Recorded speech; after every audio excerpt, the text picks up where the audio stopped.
Opens, we pray that your presence will be before us and everyone who serves in the decision-making process of our city. We pray for direction which will lead our city to be strong and unified. May we continue the legacy of our founders. May we be granted this day the wisdom to make decisions which will be for the good of our city. We also pray for your special blessing on all those who are working to transform our city and make it a better place to live and work. Amen. If you'd please honor our nation's flag. I pledge allegiance to the flag of the United States of America and to the republic for which it stands, one nation, under God, indivisible, with liberty and justice for all. Roll call, please.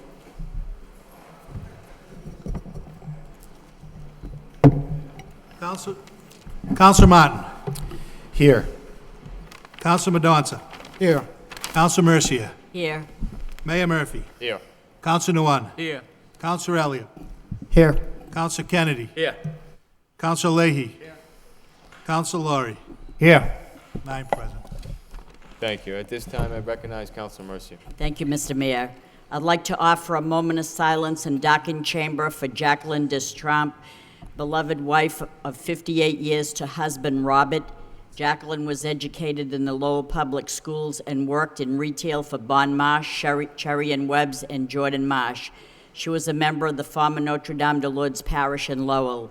Besides her husband, Robert, she is survived by 4 sons, Richard, Norman, Raymond, my neighbor, and Robert Destromp, a deputy chief with the Lowell Fire Department. Mame to her 7 precious grandchildren and 1 brand new beautiful great-granddaughter, Jordan. She was an avid participant at the Lowell Senior Center and always had a smile on her face for everyone. We offer our sympathy to her family, relatives, and many friends. She will be truly missed. Thank you. Thank you. If you'd all rise in a moment of silence of darkened chambers.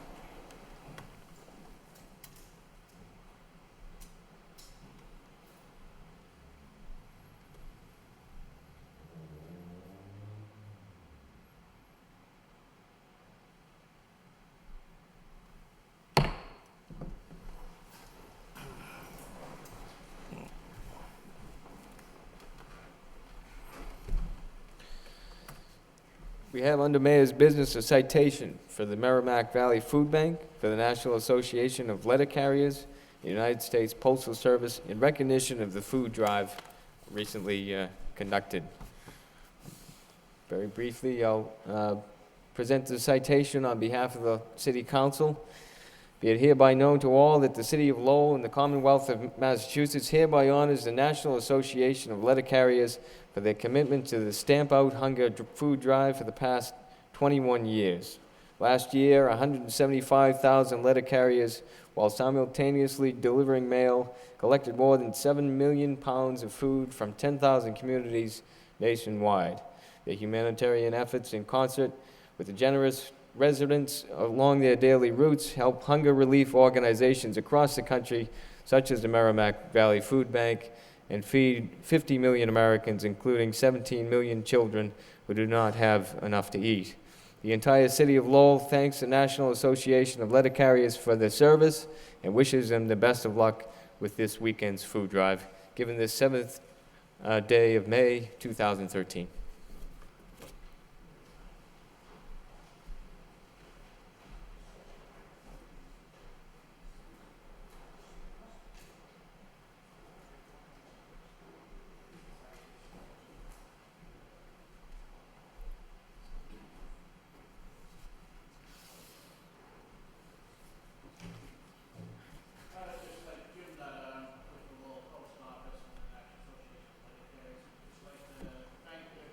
In the city for recognizing the efforts that go into this. It's a great endeavor, nationally, but here, particularly in Lowell.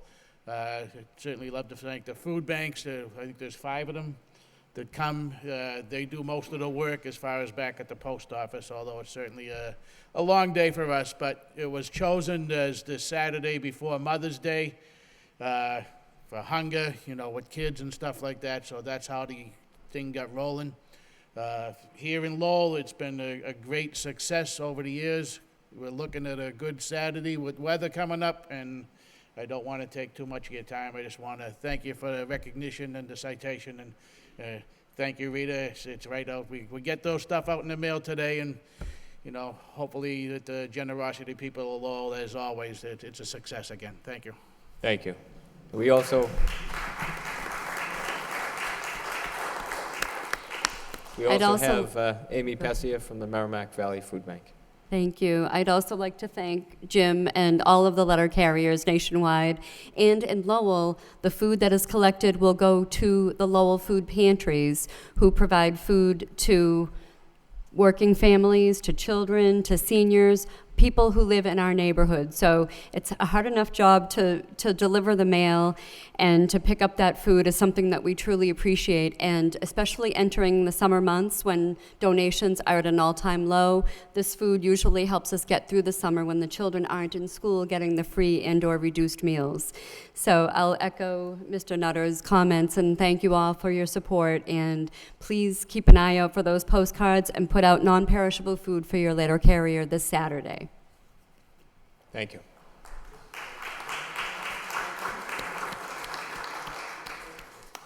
Thank you again, Marty. Thank you. Thank you. Next, we have a proclamation for the Massachusetts Society for the Prevention of Cruelty to Children in recognition of Children's Mental Health Awareness Week. We have a proclamation to offer on behalf of the City Council. Whereas 1 in 5 children has a diagnosable mental health disorder, with 1/2 of all lifetime instances of mental illness beginning before the age of 14, with some children with the most intense needs, even those who are insured, not to receiving services. And whereas children and youth with mental health needs in elementary, middle, and high school are more likely to be bullied, absent, suspended, expelled, or fail to graduate, and learning to recognize the early warning signs of mental health needs and knowing where to seek treatment and assistance gives children a better opportunity to lead productive lives. And whereas Children's Mental Health Week was developed by families of children with emotional, behavioral, and mental health needs to focus on the needs of their children and families, in celebrating this year's theme, Out of the Shadows, Exposing Stigma, it is fitting to increase public awareness among all Lowell residents of this important issue. Now therefore I, Patrick O'Murphy, Mayor of the City of Lowell, do hereby proclaim the week of May 5th through the 13th, 2013, as Children's Mental Health Awareness Week, and urge all citizens to recognize this important issue, given the 7th day of May, 2013. Is there someone here to, yeah?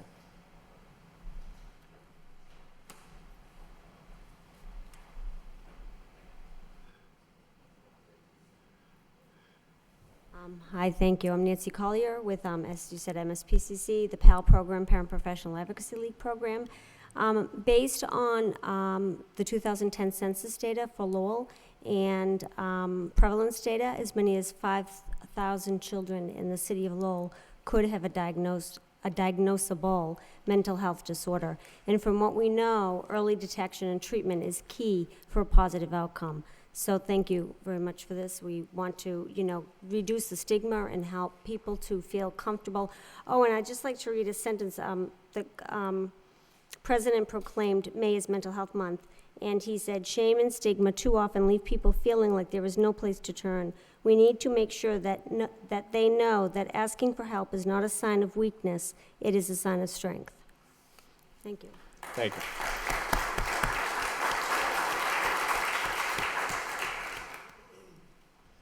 Thank you. Under the city clerk's portion of the agenda, we have minutes of the city council meeting April 30th, clerk's special meeting of April 30th for acceptance. So moved. Motion to approve by Councilor Mercia, seconded by Councilor Noon. All those in favor signify by saying aye. Opposed, so voted. Under the city auditor's portion of the agenda, we have a communication for the March and April grants reported. Any discussion? Councilman Mendoza. Just move approval and accept, place on file. Motion to accept and place on file by Councilman Mendoza, seconded by Councilor Laurie. All those in favor signify by saying aye. Opposed, so voted. We have a communication on the April budget reports. Move to accept and place on file. So moved by Councilor Mendoza, seconded by Councilor Laurie. All those in favor signify by saying aye. Opposed, so voted. And finally, a communication for the third quarter 2013 cash controls review. Motion to accept and place on file by Councilor Mendoza, seconded by Councilor Noon. Councilor Mendoza. Yes, I noted in cash controls you did find one anomaly that was corrected probably would have saved you time later and during the end-of-year numbers. Absolutely. I was going through the miscellaneous expenses, and it was just a mistake. It was an internment, a disinternment that was put in as an expenditure credit instead of as an actual, cemetery opening. So I So moved that it. was dealt with now, and no other anomalies in the other two departments was that it. were checked. Thank you. Correct. That's already been done. Okay, thank you. Any further discussion?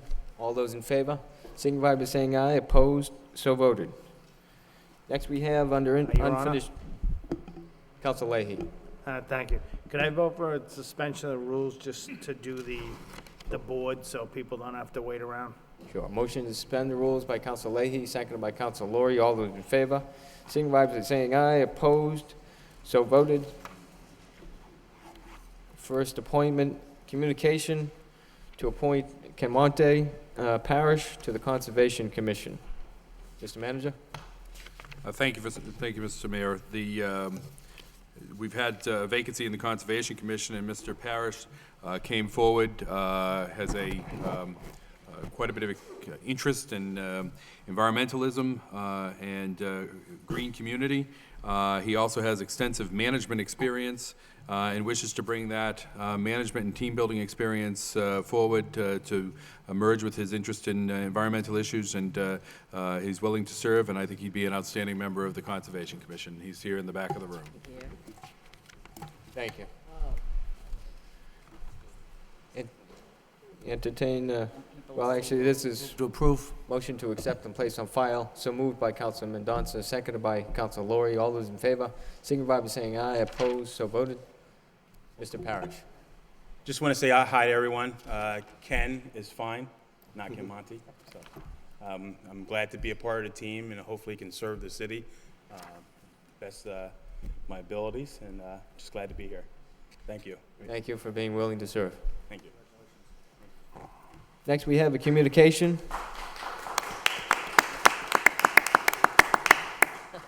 Next, we have a communication, the resignation of Michael Sullivan to the Board of Parks. Motion to accept and place on file by Counsel Noon, seconded by Counsel Laurie. All those in favor, signify by saying aye. Opposed, so voted. Communication to appoint Patrick Sheridan to the Board of Parks. Move to approve. Move to approve by Counsel Laurie, seconded by Counsel Martin. Roll call, please. Mr. Mayor, Yes. Counsel Mercia. through you, Mr. Mayor, to the city manager, if we could send Michael Sullivan a letter of thanks. This gentleman has been here for many, many years, has dedicated his life to the parks and to sports and everything else, and I truly appreciate his dedicated service. Thank you. Mr. Manager. Thank you, Councilor. We've already sent a letter off, but I couldn't Good. agree with you more that he's good. been Thank an you. outstanding member of the Parks Commission for a number of Yes. years, and Yes, thank you appreciate very that. much. And we are very fortunate that Mr. Sheridan also has come forward, like Mr. Parrish, with an interest to serve, and as you can see by his resume and background, he has extensive experience with youth sports, with lacrosse, with baseball, and I think he'll do an outstanding job for the Park Commission. Thank you. Roll call, please. Counsel Martin. Yes. Counsel Mendonça. Yes. Counsel Mercia. Yes, Mayor Murphy. Yes. Counsel Nguyen. Yes. Counsel Elliott. Yes. Counsel Kennedy. Yes. Counsel Leahy. Yes. Counsel Laurie. Yes. 9 yeas. Thank you. Mr. Sheridan? Just take a minute and thank the council for letting me serve the city of Lowell. Thank you.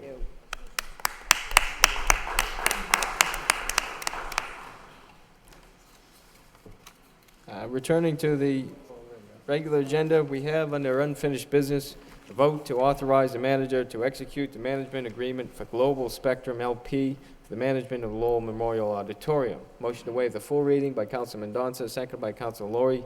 All those in favor, signify by saying aye. Opposed, so voted.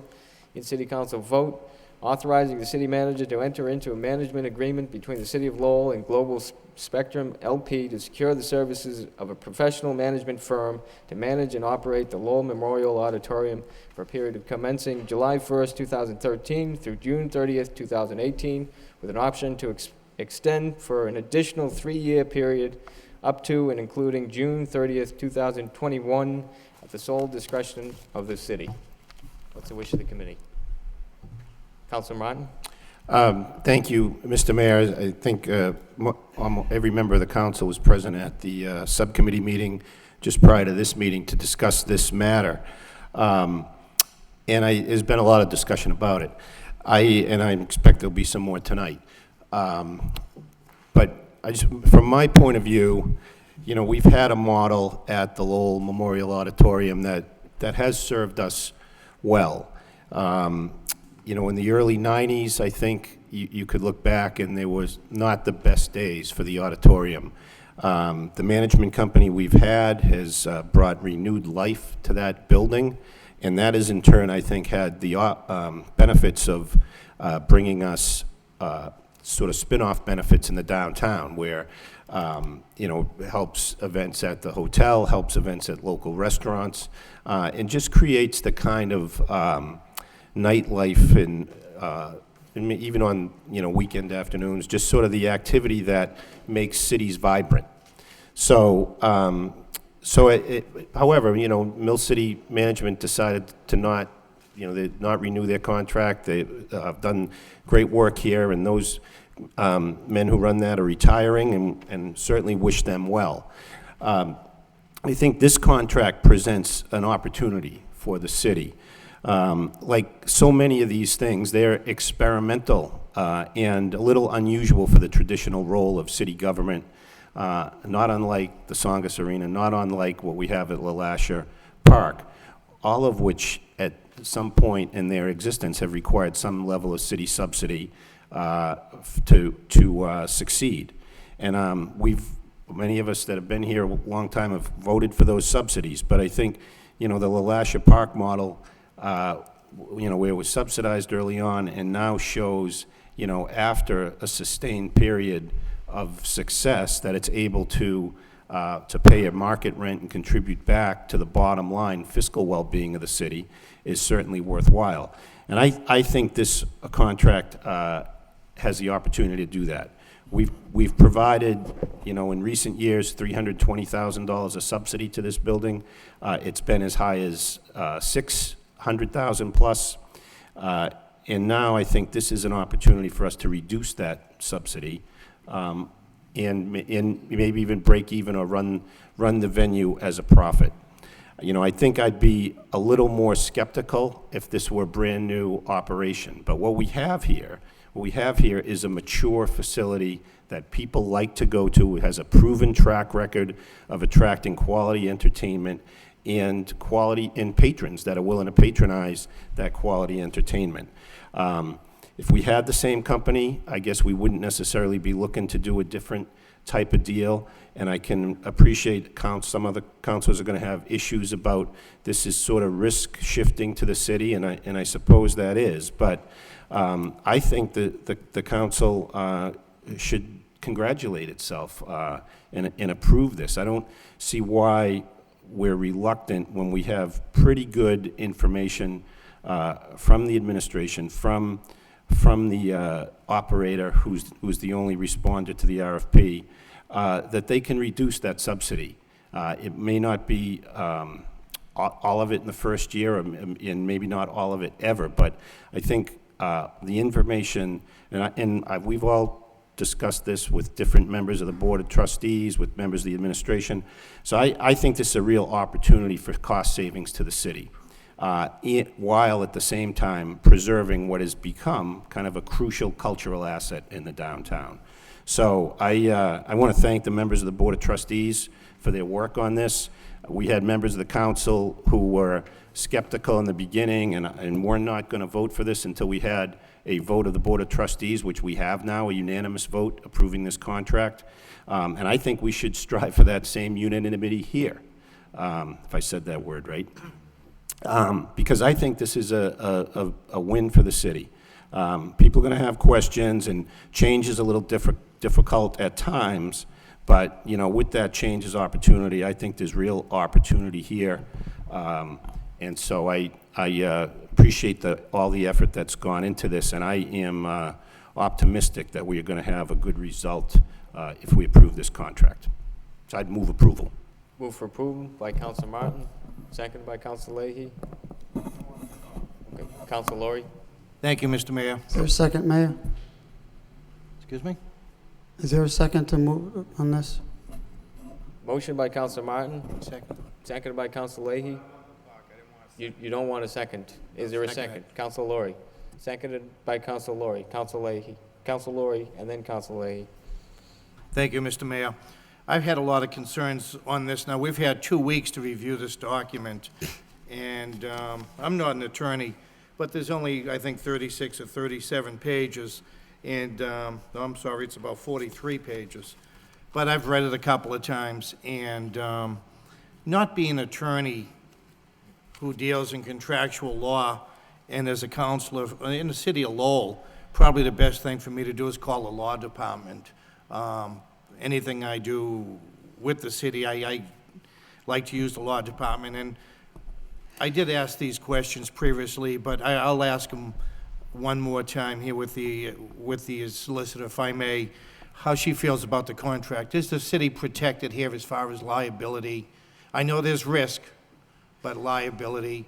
And how standard of a contract is it, where we own the building?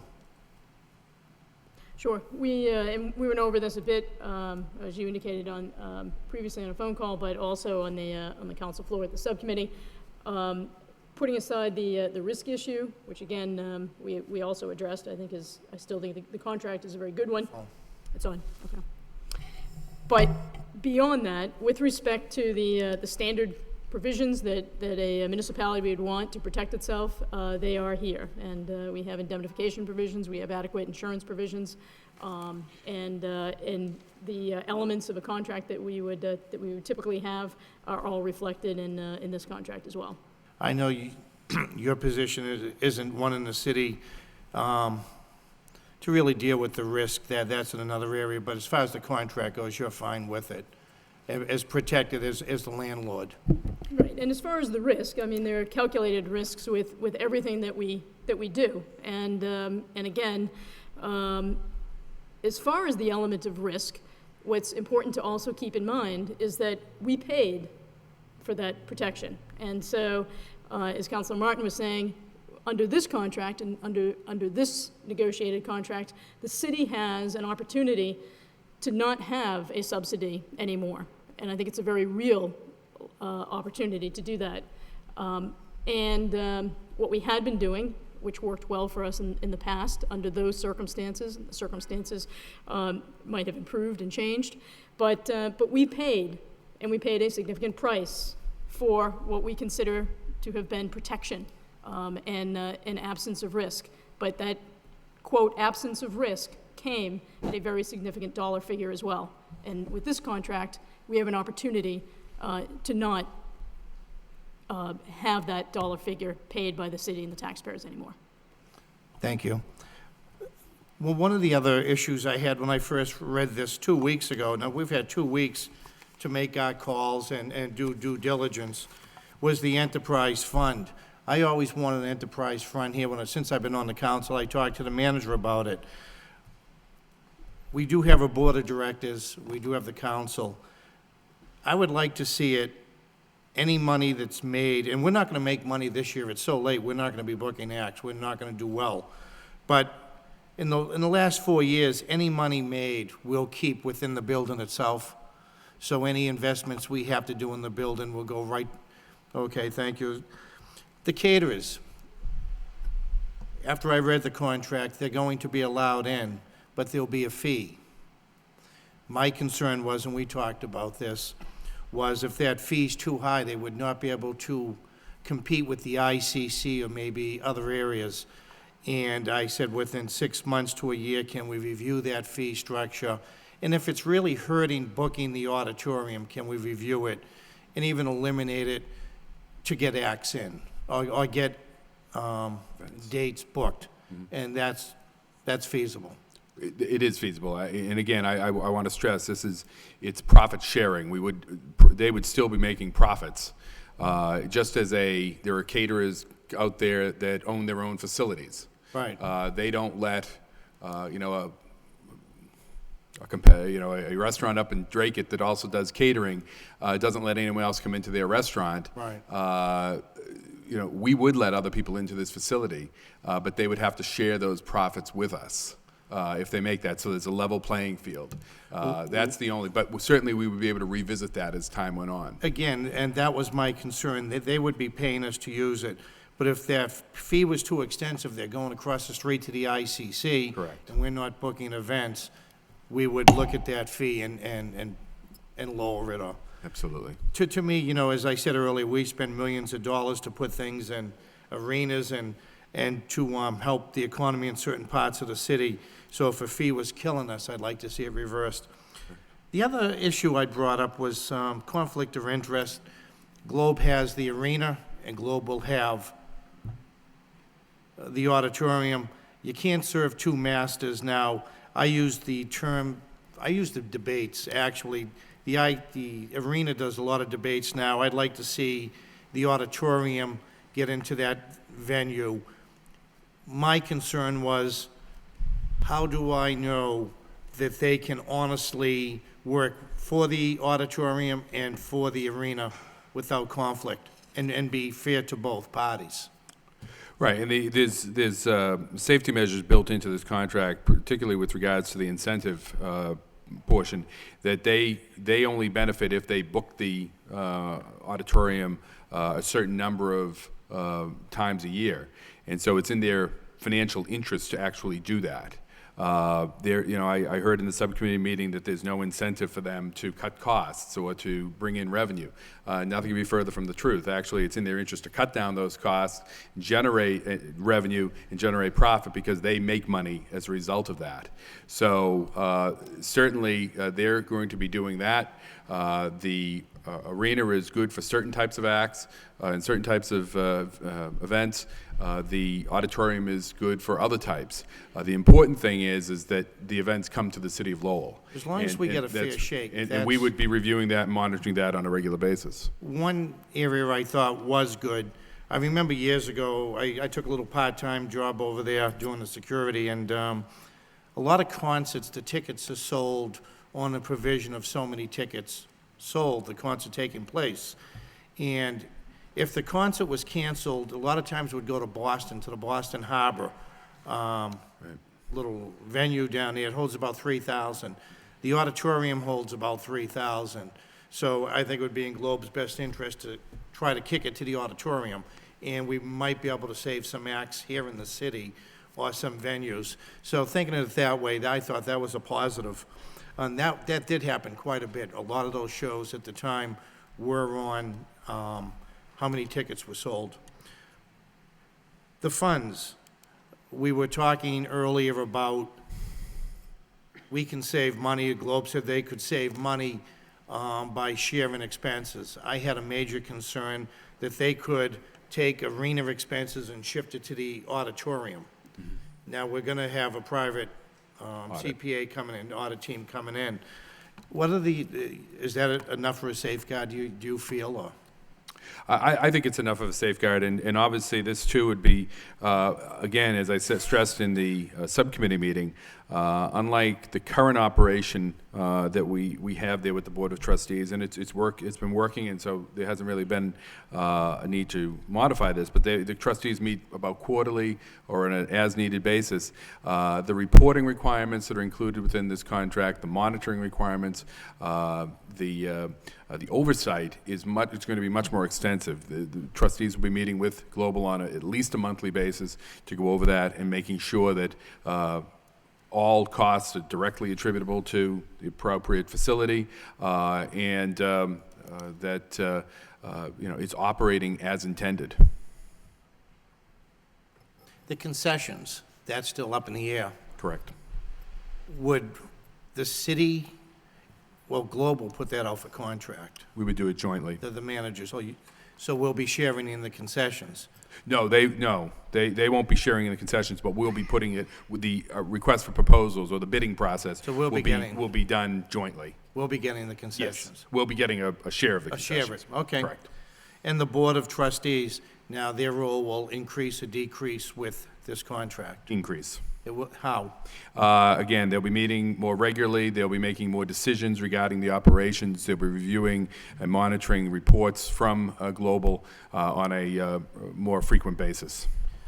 Right now, a lot of the money being put back into the auditorium came from a fee structure. I think it was $1 a ticket. $2 surcharge. $2 a ticket. If we're making money, if we're at least taking some of the profits and putting it into the auditorium, is it possible that fee could be dropped?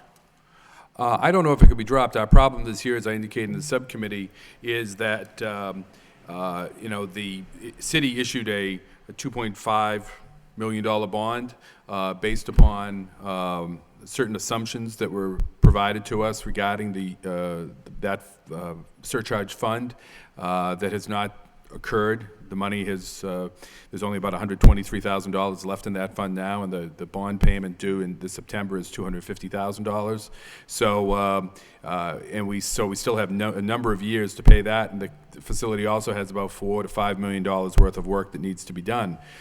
Because it is one, like many other facilities in the city, it's one that really hasn't had the investment that's been required, and it's only really been in the last 2 or 3 years that, 4 years that we've gone out and we've done this type of major borrowing to make those improvements.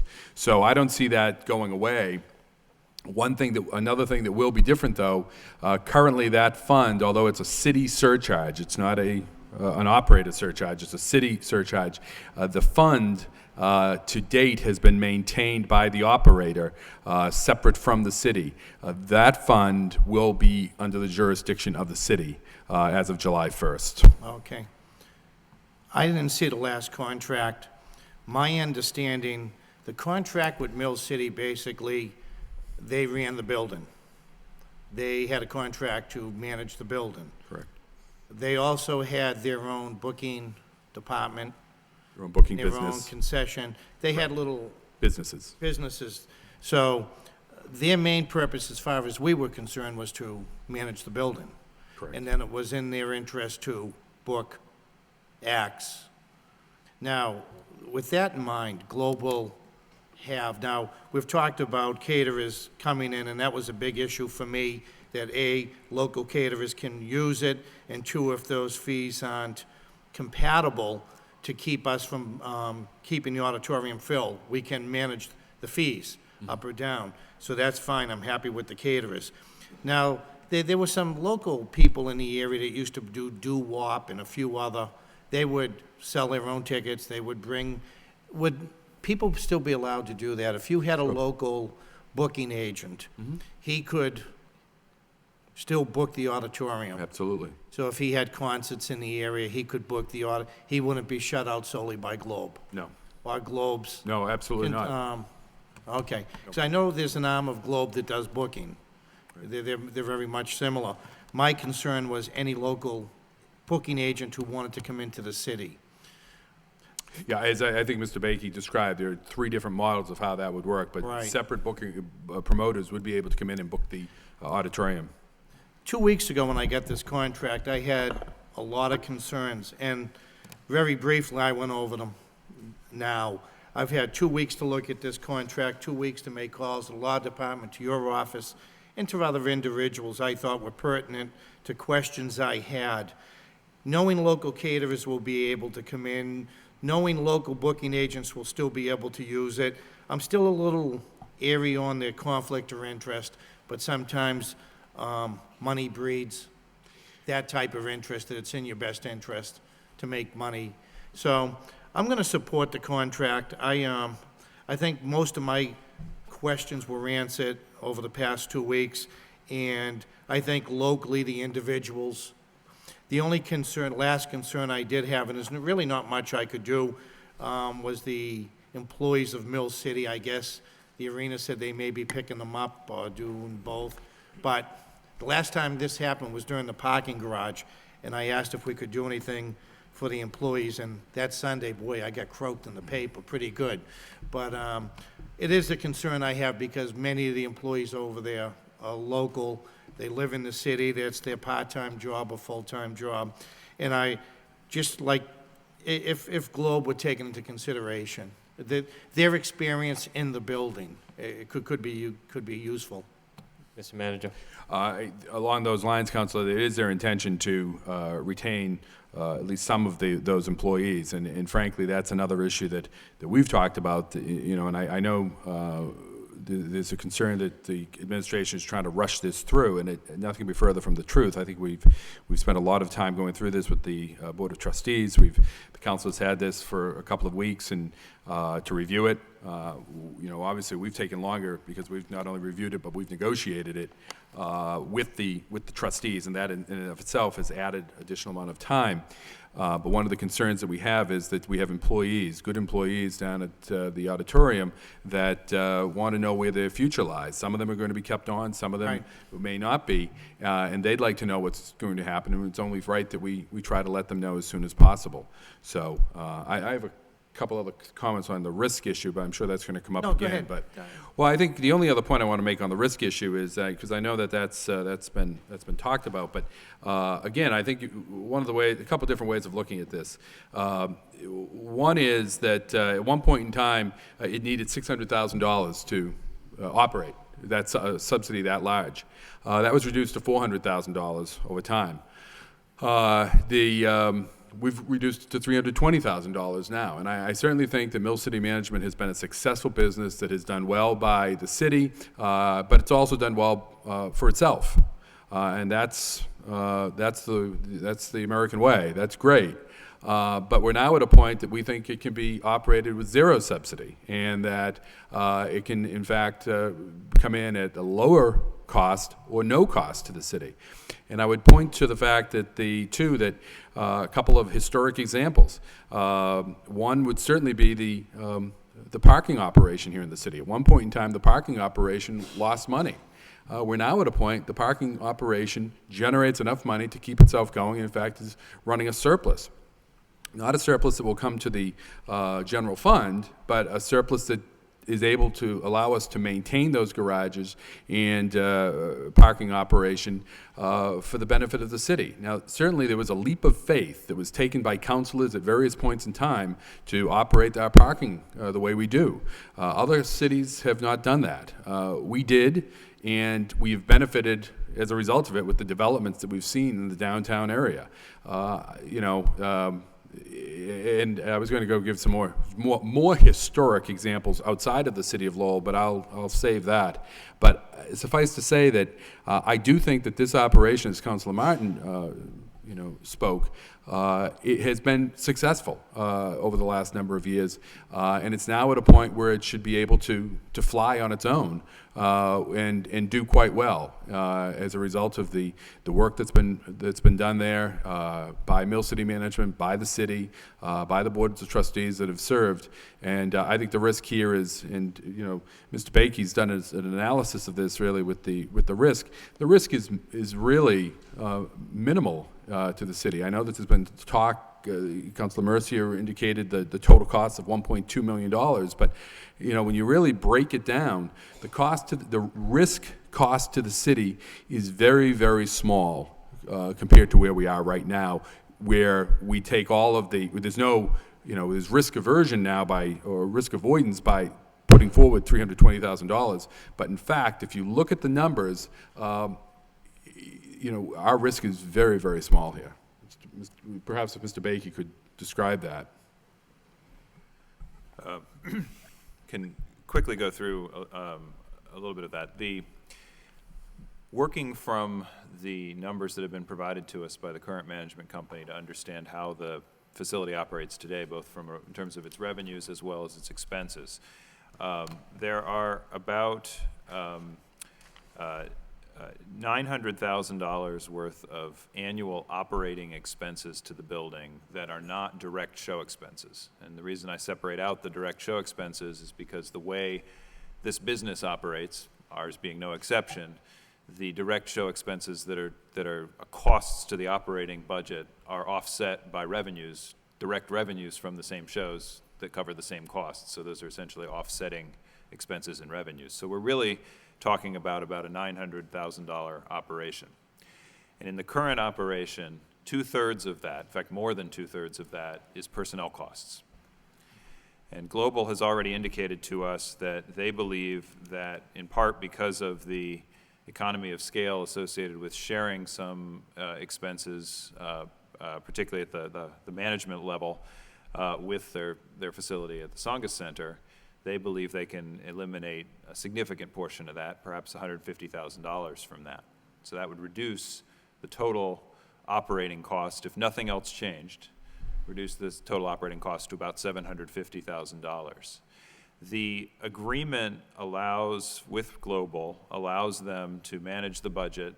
The budget has to be approved first by the trustees, and then ultimately funds appropriated and approved by the city council.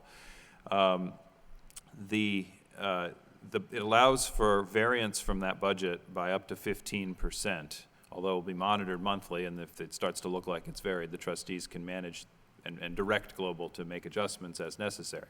But let's say they actually varied all of their expenses by 15%. The personnel expenses are frankly unlikely to be varied by that, because once you hire somebody, you don't just automatically give them a 15% raise in the middle of the year, or you don't hire 15% more staff just for the sake of doing it. So it's very unlikely that the personnel expenses, the $450,000 or so that may be left of personnel expenses, are actually going to even see that variance.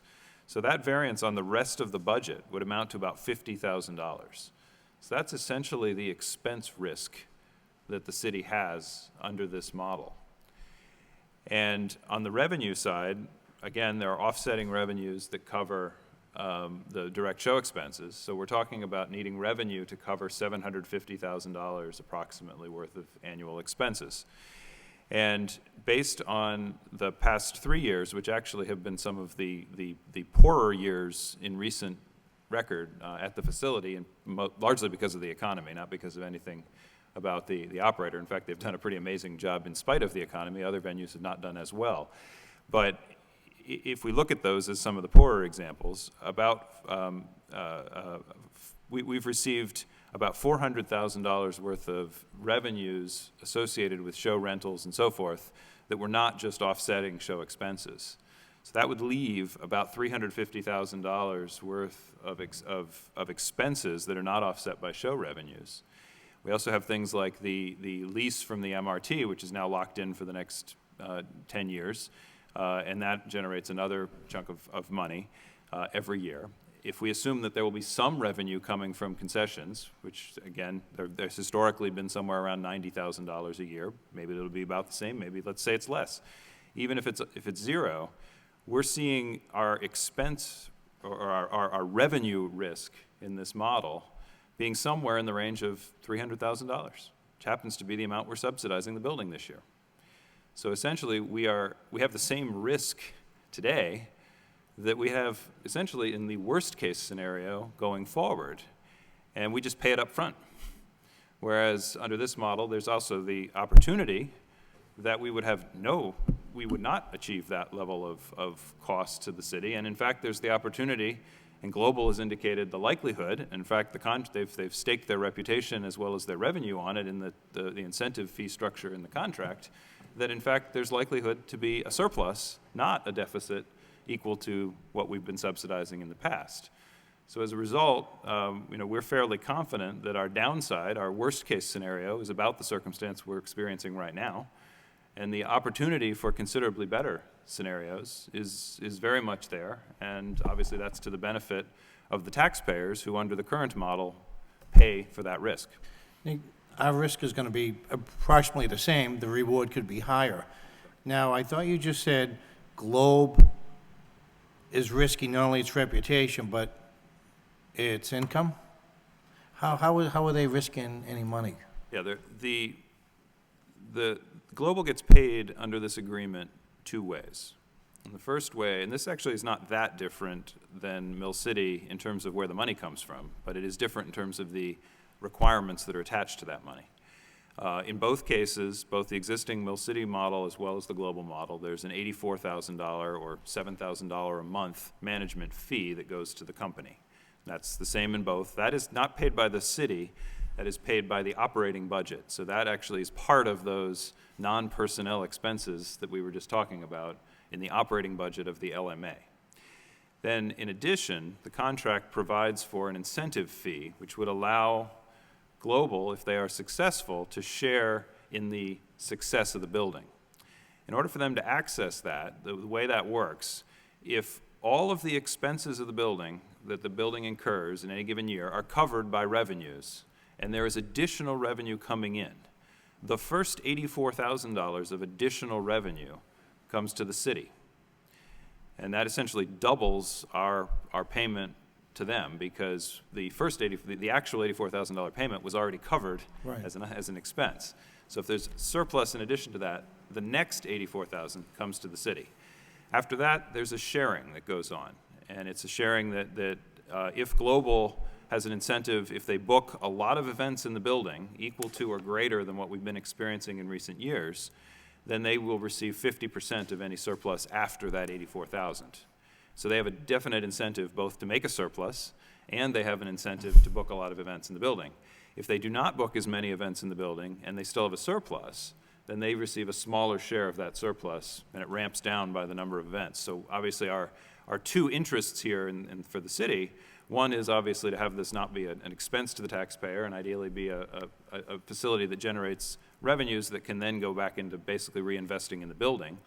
And the other incentive, which is actually, as the person in charge of economic development for the city, I think in some ways is as or more important, is that we have an incentive built into this to make sure that that building is not dark very often, that it's used as much as possible, because bringing bodies into that building is what ultimately allows that building to be an anchor to support the downtown restaurants and downtown activity, which I think is really important to us. This incentive structure provides for both of those things in Global's financial interest to do so. So you agree with me a little bit on that, watching the fee, being the economic vehicle in that area, if it's causing dates to be not used, to revisit. Thank you. Section 8, one more question, the veterans. And I think we covered this pretty much. How does that change under this agreement? The veterans still get to use the auditorium, and there's no cost for several rooms. And That's correct. Okay. That doesn't change at all. I'm going to support the contract. Like I said, I've had it for 2 weeks. I've had several questions. When I first saw it, I didn't like it for many of the reasons I asked here. And I want to protect a lot of the local interests, the caterers, the booking agents. But if it's going to be open to them, it looks like now, I hadn't heard that before, our really interest in the building is going to be about the same as it always been, only the risk will be the same, but the reward can be high. I'm going to support the contract, and I want to thank you for the phone calls the past couple of weeks, everyone here. Thank you. Council Leahy, Kennedy, and then Elliott. I'll start out, I have questions here. I'll start where Marty left off with the veterans. So it says in section 8, but, you know, we want to approve this contract. And we keep saying nothing's going to happen with the veterans. But it starts out subject to availability. City shall have the right to use facility. That does not guarantee me that they have the rights. It should start out, veterans will meet and pick dates prior to the year to set dates for the year. That's how this paragraph should start out. It goes on to talk about paper credits. You know, I don't know, is that gonna double our costs now all of a sudden? Because, well, listen, because you go to some of these events and they have one guy there. So now Global could have 2 people at double the money, and all of a sudden, we're getting a paper credit for twice the amount. So that's what I'm nervous about when I read this. And I'm nervous that, you know, something better comes along, the veterans are out, because it says right here, subject to availability. So that doesn't guarantee me that they have use of the facility. I've seen what happened over at the Songus Arena with the high school. Lowell High has their prom there. Prom costs, are those gonna double? Is the caterer that caters the prom, is he subject to fees also? because the ultimate user, the kids, their costs go up. When we keep looking at this contract and we refer to the city, I understand the city, it sounds like we're talking about the city, just City Hall, but I think we have to consider city people who use it. So, you know, is Lowell High gonna be pushed out of there? Are the veterans gonna be pushed out of there? Are people like the Merrimack Valley Food Bank that wanna come down and host an event, are their ticket prices gonna be too high that people can't go there anymore? I mean, these are legitimate concerns, the way I read the contract.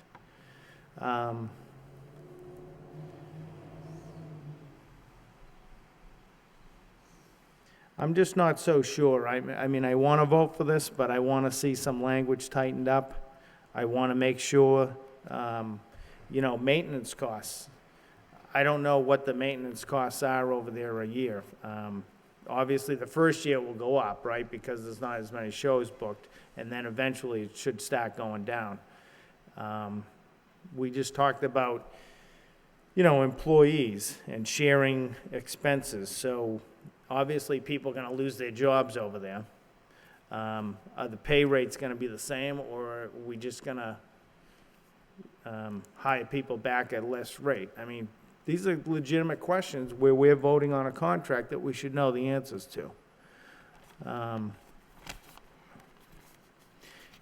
And if someone could just explain how the catering is gonna work again. I understand that there's a section here where they're gonna hire a concession person, but how does the catering work? Private caterer is gonna be able to go in, but then everybody pays a fee? If there's first off, in terms of the subject to availability regarding the veterans, if they want to book something and there's already an event that's been booked there, and, you know, money's bound deposit and so on, then that's what subject to availability is. If they come in at the beginning of the year and say, we want our meetings on these dates, they get it. They can't be pushed out at all. They get first shot at all of that. But in terms of if there's already something booked, then clearly it's, you know, it isn't necessarily available. But honestly, And that that's says basically, to me. I think that's basically the way it's worked now, is that nobody has ever, I mean, I know some of the dates are sacred. Memorial Day, December 7th. they will remain that way. Veterans, okay, but Yeah. I want that in the contract to make sure. Because, It's not, you know, when you buy a car, everything's in the contract. And that's the way I'm looking at it. right, you know, I'm looking at the existing contract, and Right. it just, instead of saying, subject to availability, it says they'll make every reasonable consideration. On I think- right. But then again, those guys were local, and if they ever did anything like that, they'd be run out of town. I don't know where Global's coming from, to be honest, and that's my point. I just want to make sure. In terms of the catering, the provision, you know, so if a group wants to come in and book the auditorium for a wedding, or an organization, the city wants to book it, one of the nonprofits wants to book it for a fundraiser. Lowell General has their fundraiser now. Lowell General it may be outgrowing the auditorium, but with their fundraiser. But if they choose to hire a caterer, they have that right. We're not prohibiting that. We're not saying that, you know, XYZ business that runs the concessions automatically gets all the catering business.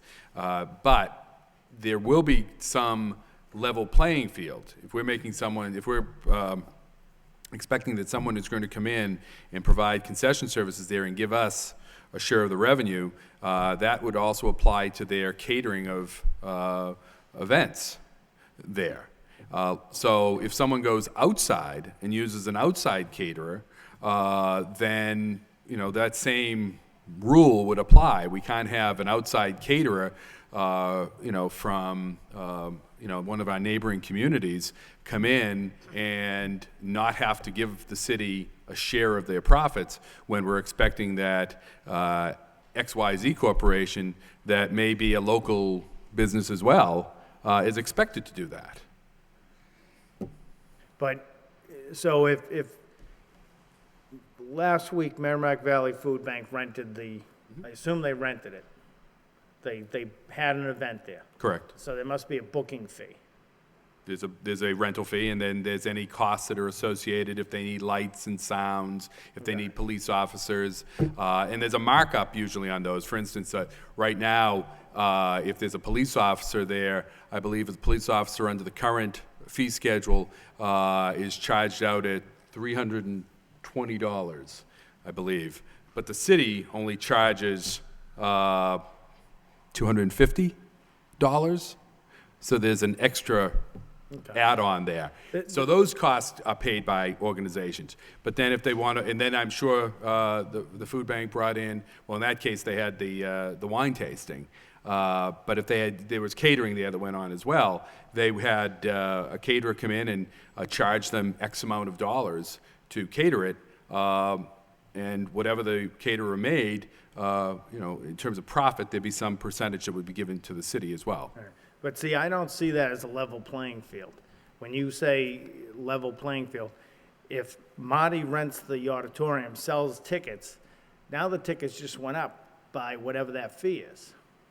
So ultimately, it's not, in my mind, it's not right. Because small business owner, I shouldn't have to go in and pay extra money to go, if there's a fee, there's a fee, but. Well, let me use your example and say that if Councilor Laurie has a contract with us to provide concessions at that establishment, at that facility, and gives us 5% or 10% of the profits, and Councilor Kennedy comes in and is an outside caterer, but we say he doesn't have to, now he can undercut Councilor Laurie in providing catering services. What incentive is there for Councilor Laurie to continue being the concessionaire at the facility? That's the level playing field. They're both Laurie's playing. there more like 60 times a year. Councilor Kennedy comes in once for an event. That's the way I'm looking at it. So if I'm looking at it wrong, but that's the way I'm looking at it. The concept behind this is really very simple. That in the case of what's been operating to date, it's essentially been the taxpayers that have been providing the facility for a business to come in and make money. And all we're saying under this new arrangement is that the taxpayers should get a share. Okay. Our interests are economic development, but at the end of the day, our real interest is the taxpayers. Okay. There's two ways to look at it, I guess. It's going around and around. The way I see it is different, but, all right. And then the other thing is just, if we're happy with the language with the veterans, that's fine. What happens with could you just explain again, the management company does not pay for any type of maintenance on the building? That all comes out of hopefully the profit? Part of the operational cost, correct. So do we have a rough idea how much we're gonna pay this year to maintain the building? Again, it's very similar to the way it works today. The building's operating budget pays for its maintenance. And the line item that exists in the current agreement, or the current financial reports from last fiscal year, combined maintenance with a couple of other sort of expenses, office expenses and a few things like that, but it was for $36,000 over the course of the year. Global has taken a look at those numbers, and they feel that those are reasonable numbers, so they would expect that those costs would probably be similar, because they look at it based on the size of the building and the nature of the building and compare it to the other buildings that are similar that they own, and they see that as a pretty reasonable expense. All right, thank you. Caterer Kennedy. Thank you. Thank you, Mr. Mayor. If there's no objection, I'd just like to take it up from where we left off at the subcommittee meeting. And just to refresh everybody, at that time, we were talking about the 3 different ways that shows would be booked. And the third example, I think, was basically that the city would act as the promoter. Is that right? And the advantage of doing that was for Mill City where they had the greatest amount of revenue, more than just operating the building. Is that correct? Yes. Okay. And so there would be a risk involved on the city's part. I mean, the reason that the revenue, that they make a lot of money on that is there's a risk. And for some of those shows, they probably made a good amount of money, and then there were probably other shows where they lost money because they didn't do as well at the box office. Is it legal for the city to do something like that? Can the city get involved in that type of an arrangement with that type of risk where they're acting as a promoter? Madam Solicitor? Sure. So long as the contract provisions are legal, which these would be, the city, even though we're a municipality, we can enter into different types of arrangements that go beyond the normal rubric of a municipality. So we can enter into for-profit deals, and municipalities have entered into all sorts of ventures, from running airports for profit. In terms of even profit sharing, there's nothing that would prohibit us from doing that. I mean, it's speculative, isn't it? If you look at the history of, and I don't mean to interrupt you, but if you look at the history of Mill City, on some shows they made a lot of money, on some they lost. I mean, why would the city really want to get into that? I mean, the auditorium is it's a community venue. It is a cultural facility, and it's to be used for that purpose. It's not supposed to be a cash cow. So why would we want to do that? And I guess more importantly, are you sure? Has someone looked in to see if it's legal for us to do something like that? Again, there'd be no prohibition for us to, I think Adam wants to add on to this, but there'd be no prohibition for us doing something of that nature. We do, as far as profit sharing, we do that now with, say, tow contracts, and that was something that was challenged in the Court of Appeals, and I had made that argument, and the courts agreed with us that was something that was well within our realm, and there was nothing wrong with us doing that. And as far as going a step further, one of the points is that we don't have to do this. This contract just allows us to do that, and I think that's well within the jurisdiction of the city to do that. I think Adam may want to add on to that, but in negotiating the contract, was thought given that we would want to do this? Is that something that the Board of Trustees or the administration is going to be recommending that we do? I'm going to ask Mr. Bakey to address some of these issues, and what he doesn't fill, I'll come back if I need to. Thank you, Council. These are actually very good questions, and they are not dissimilar to some of the discussion that we've had with the trustees, and I think much of the discussion that will go forward as this moves ahead in debating whether this is something that would be appropriate to do or not. And in fact, what the contract says is it allows for it, but it certainly does not require it, nor does it allow Global to do it on their own. It requires that every time any proposal of this sort comes forward, Global has to present it to the trustees, and the trustees have to evaluate whether they feel that the risks versus the rewards in that particular scenario make sense to the city or not. And if they feel they don't, if they feel they never do, we will never do this. Okay. If they feel that some do, they might. And to answer, I think, the underlying question, which is why would we even entertain this possibility? And that is, there's a very simple reason, and that is, in order for the facility to be available as a community resource, we need the facility to be financially stable, both from an operating point of view, but also from a capital point of view.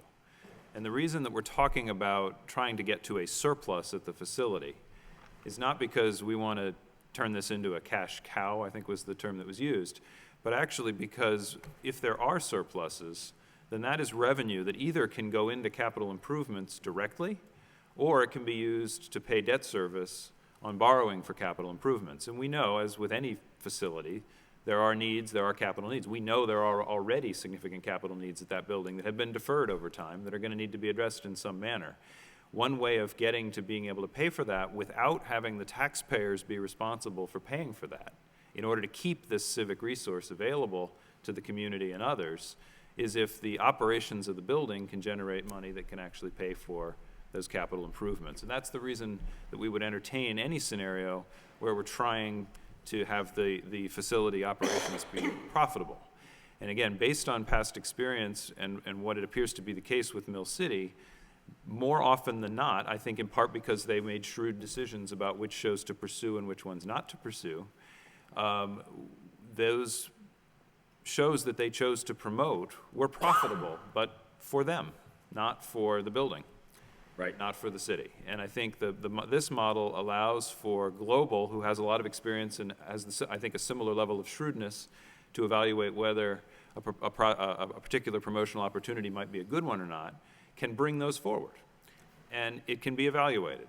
And if it seems like one where it's, you know, there may be a risk, but the reward potential is significant and very positive and very likely, that might be one that we want to try. If we try it and it doesn't work, we may say, well, we don't want to do that anymore. We're going to keep going. And I think it's going to be a kind of an iterative process, and I trust that we have a very strong group of folks that are on the Board of Trustees that I think are really committed to being on the Board of Trustees and really doing the best for the building as a civic resource. And I think they will also be appropriately conservative in their judgment. And I think as a result, I think we'll find that compared with or combined with Global's expertise in this area and their advice that was essentially what we're buying from them, will be a good package. Okay. It's my understanding, and I think this comes from Mill City, is that they have spent $2.8 million in capital improvements during their tenure. Do you disagree with that?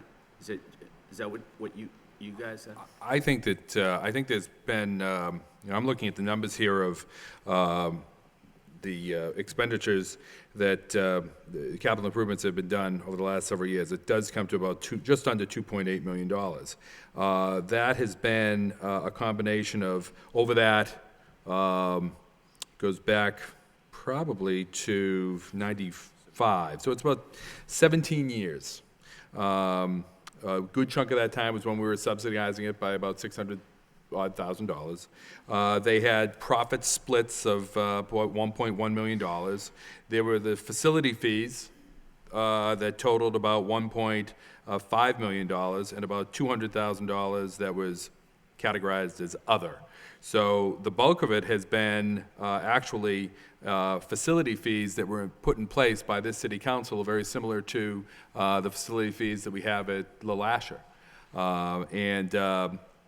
In fact, a large chunk of that, well, that includes the $800,000 of bond payments that are unclear, but probably unlikely to continue, given that the fund is almost exhausted at this point. But we're still on the hook, if you will, for about $2 million of bonds, of debt service that we probably still have to pay on that. More than that, including interest. So there's quite a bit. I should also point out of that $2.8 million, $300,000 of it was money that was transferred out of that account to pay for city operations in the general fund back in 2003, I believe, that the trustees turned $300,000 over to the general fund. So that wasn't capital. Okay. Mr. Manager, all I asked was if it was about $2.8 million. That was okay. Thought I'd give you more. You did, and you did. I gave you the rest of the story. I appreciate that, but like Paul Harvey. It's just, I didn't want anybody to have the impression that there's a lot of deferred maintenance, and maybe there is some deferred maintenance, but that everybody's just neglected the place for years and years. I mean, there has been some effort made. Maybe it's been not enough of an effort, but there's been some effort made. And the operating, I have the operating budgets for 3 years, FY12, FY11, and FY10. Is that, when you talk about your 3 years, are they the same? Is that what you have? And so for FY11, which seemed to be a strong year at the auditorium, they actually ran a surplus that year, didn't they? Was that unique? We don't have anything information to go beyond that. Yeah. But that year they did have $67,000 of profit split with us after they after all was said and done. Okay. But there was nothing in 2010 and nothing in 2012, and it appears there's nothing coming for 2013. Okay. The tickets, the contract speaks about the tickets and about this, an affiliate, a global affiliate called, I think it's ERA, or, is that what it is, ERA tickets? Are you with me? Correct. Which you have it in front of you there. Which one? It's on page 5, section 2.2.3. New Era tickets, yes.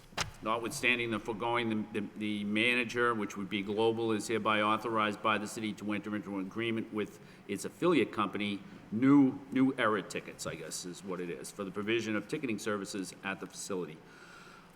What does that involve? Does that mean that the tickets will have a fee? Is it gonna be like a Ticketmaster type of thing, where there'd be a fee on those tickets? And would people that live in the city be able to buy tickets directly at the box office without paying that fee? And does that mean that rather than Ticketmaster, we'd be using New Era tickets, or Global would be using New Era tickets? Can you just expound on how that's gonna work? Well, it is a ticketing service that does that. There is a fee that's connected with that. Actually, it's very similar to, you can see under the 3-year budget that you were just referring to, Counselor, you can see the ticketing fees up in the revenue that was generated, some $57,000 in fiscal year 12. That's money that comes back in, and there is a ticketing service that. Right, but in this instance, I would think New Era is going to be, I mean, they're gonna want, the fees will go to New Era, right? Isn't that how that's gonna work, or? Well, I think, first of all, the most important line in that section is that the terms of the ticketing agreement shall be subject to prior review and approval by the city. We have Right. not seen that. And when it says that, who do they mean, what does the contract mean when it says the city? Does it mean the Board of Trustees? Does it mean the city council? Does it mean the city manager? Who is the city in that instance? Does the solicitor want to weigh in on that? In that instance, it would go to the Board of Trustees, and also it would ultimately have to be approved by the city via the city manager. So it would have a double layer approval process. But there would be a contract, or would It would be a written- would there it would be be a a- contract? Would they just? This indicates the terms of the ticketing agreement shall be subject to. The terms of the agreement, it would be a written document that would have to be approved and by the parties. Okay, And they would want that as well. Was there any discussion during the negotiations as to how much that fee would be, or whether it would be applicable to every single show that went on, or, the Golden Gloves, for instance? Would that have would New Era Tickets be doing that? Well, this is the sort of thing that, when we talk about the role of the trustees going forward in overseeing this contract and really working with Global to develop the aspects of it, that's an example of something that will get negotiated going forward. What it will almost certainly be is very similar to what actually is going on in the current arrangement, where there is a subsidiary corporation of Mill City Management that has the ticketing contract, I believe, under a similar type of agreement, and they make some money. That company makes some money, that affiliate company, in the same way that New Era will. But also, as you can see in the budget, it has been negotiated that the facility also receives some revenue, and that's what that agreement will ultimately reflect, is some for both. If it is important to the city, and established as such by the trustees in reviewing and approving that agreement, that there is a venue or a means by which people can purchase tickets without fees. Typically, that's when you walk up to the box office in most facilities, and you would not have to pay the fee. That is something that would get put into that, if that's a priority. And that's something that it may indeed be a priority. And I don't actually know if that's the case today. I know that most tickets you purchase are actually purchased online, and those do have a fee today for events at the LMA, and that fee is shared between the ticketing company and the facility. Okay. And who do they use, who does Mill City use? I mean, can you get tickets for the auditorium on Ticketmaster? Do you know? I don't know, but I do know that they have an affiliate ticketing company that's not So they have dissimilar their to own. Global. Yep, okay, so, Both may also allow some arrangement with Ticketmaster in addition to that. I don't know. I don't believe there's any reference, though. Unlike this, it has a reference to that in the contract that allows us for the prior approval and negotiate the terms. There doesn't, I don't believe there's anything in the current Mill City contract that provides the city's oversight of that okay. function. All right, but that would be left up to the Board of Trustees, right? Correct. Is that correct? Correct. Yep, okay. Concessions have been set aside, and they'll be done separately. When will the RFP for concessions go out? Once we have this nailed down, then they will be our management, our manager that will work with us on preparing the RFP for, and putting that out to bid, and the process to be used to putting that out to bid. Okay. Was any thought given to having the city do that? Having the city, Do the concessions? like our employees? Yeah, No. okay. It just occurred to me that if there was a buck to be made, that. That I'd make it? Yes, absolutely. Yeah, that's why I'm not having the city employees do the concessions.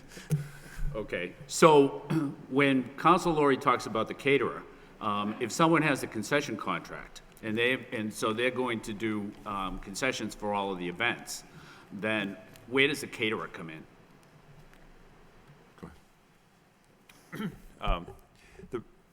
What would be attractive to a concessionaire in responding to the solicitation to be the facilities concessionaire is that they get, what would be most attractive to them would be that they would get exclusive rights to all food and beverage services in the facility. And for that most attractive benefit, that's what they would likely be willing to pay the most back to the city or back to the facility for. And that's pretty easy to understand.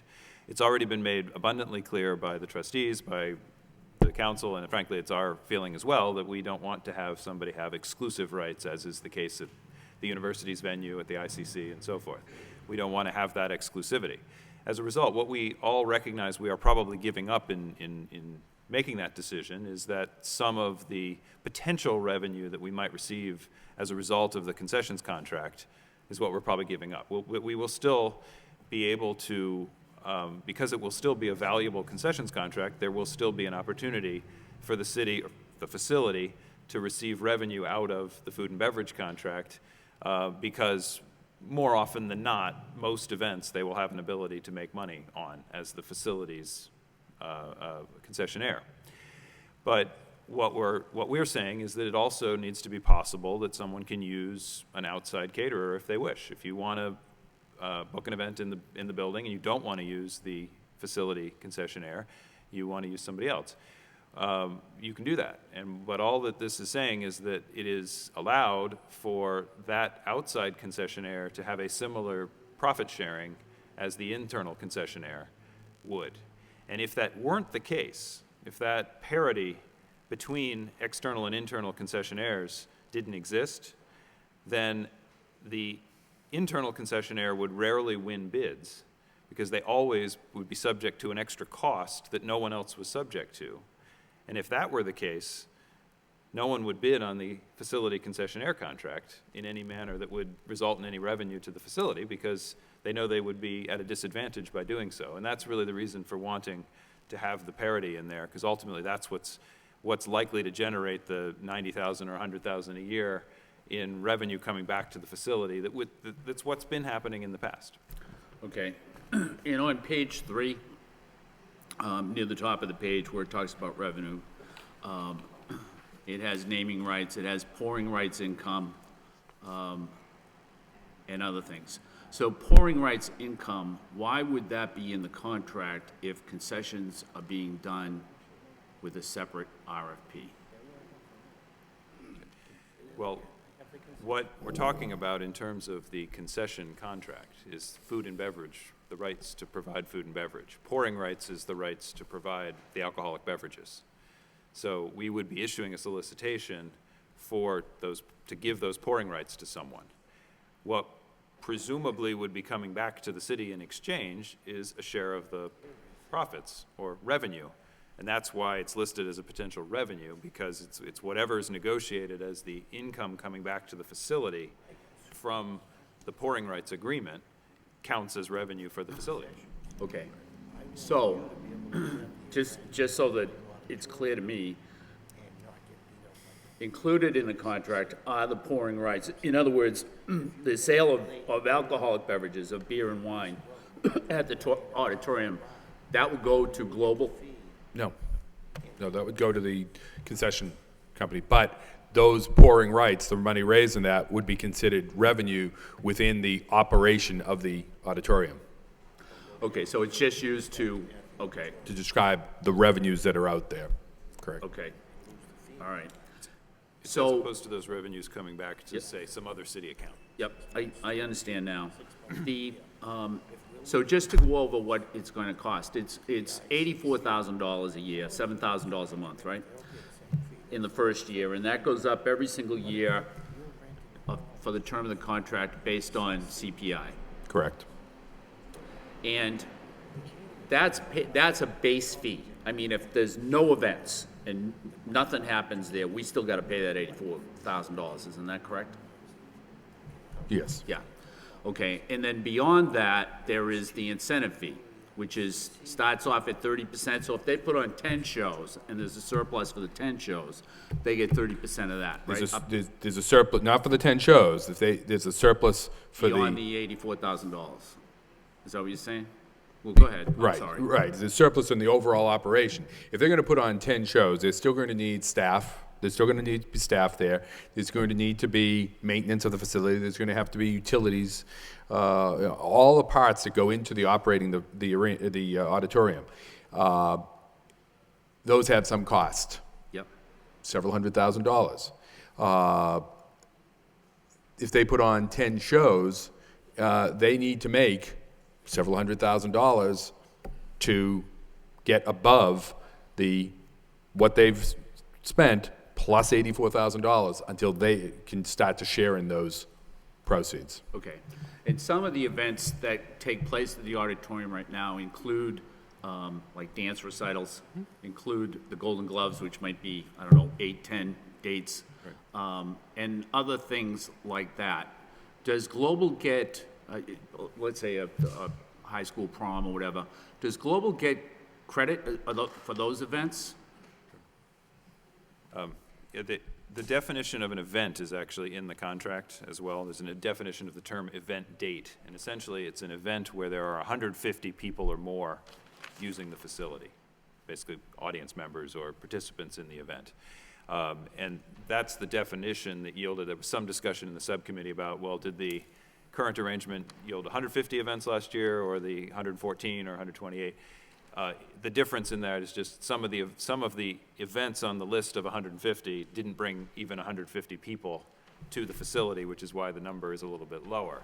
It's quite likely there will still continue to be those. For example, the Veterans Committee meetings will happen. They will not bring 150 people to the building. They will not count as an event date in calculating whether Global enjoys their potential incentive. However, if 150 people come for the Golden Gloves on any particular night, then that would count as an event date.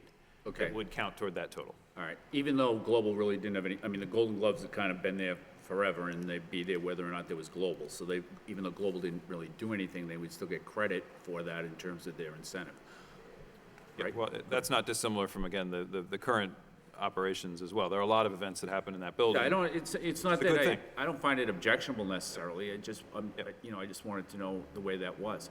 So if you had 145 people at an event, if I was Global and I had 145 people, I might go out on the sidewalk, try to get 6 people to come in so it would count, right? It's worth it to them, absolutely. I don't have any questions right now. Thank you. Councilor Elliott. Thank you, Mr. Mayor.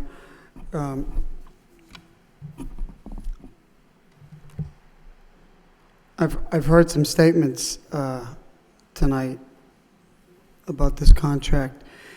There have been so many questions raised. The first I want to start with is the catering.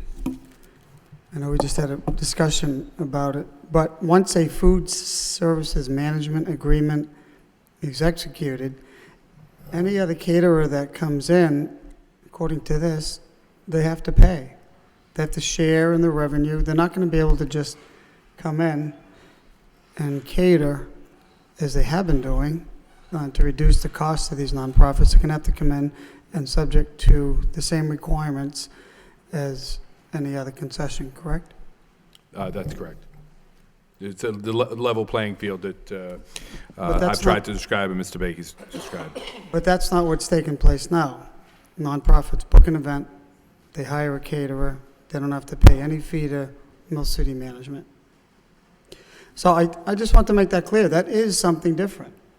Right. The one, Mr. Counselor, if I could just, the one issue there is that the beverage service is all run by the concession company, the concession arm of Mill City Management. Right, but I'm just talking about The food. the food. Right.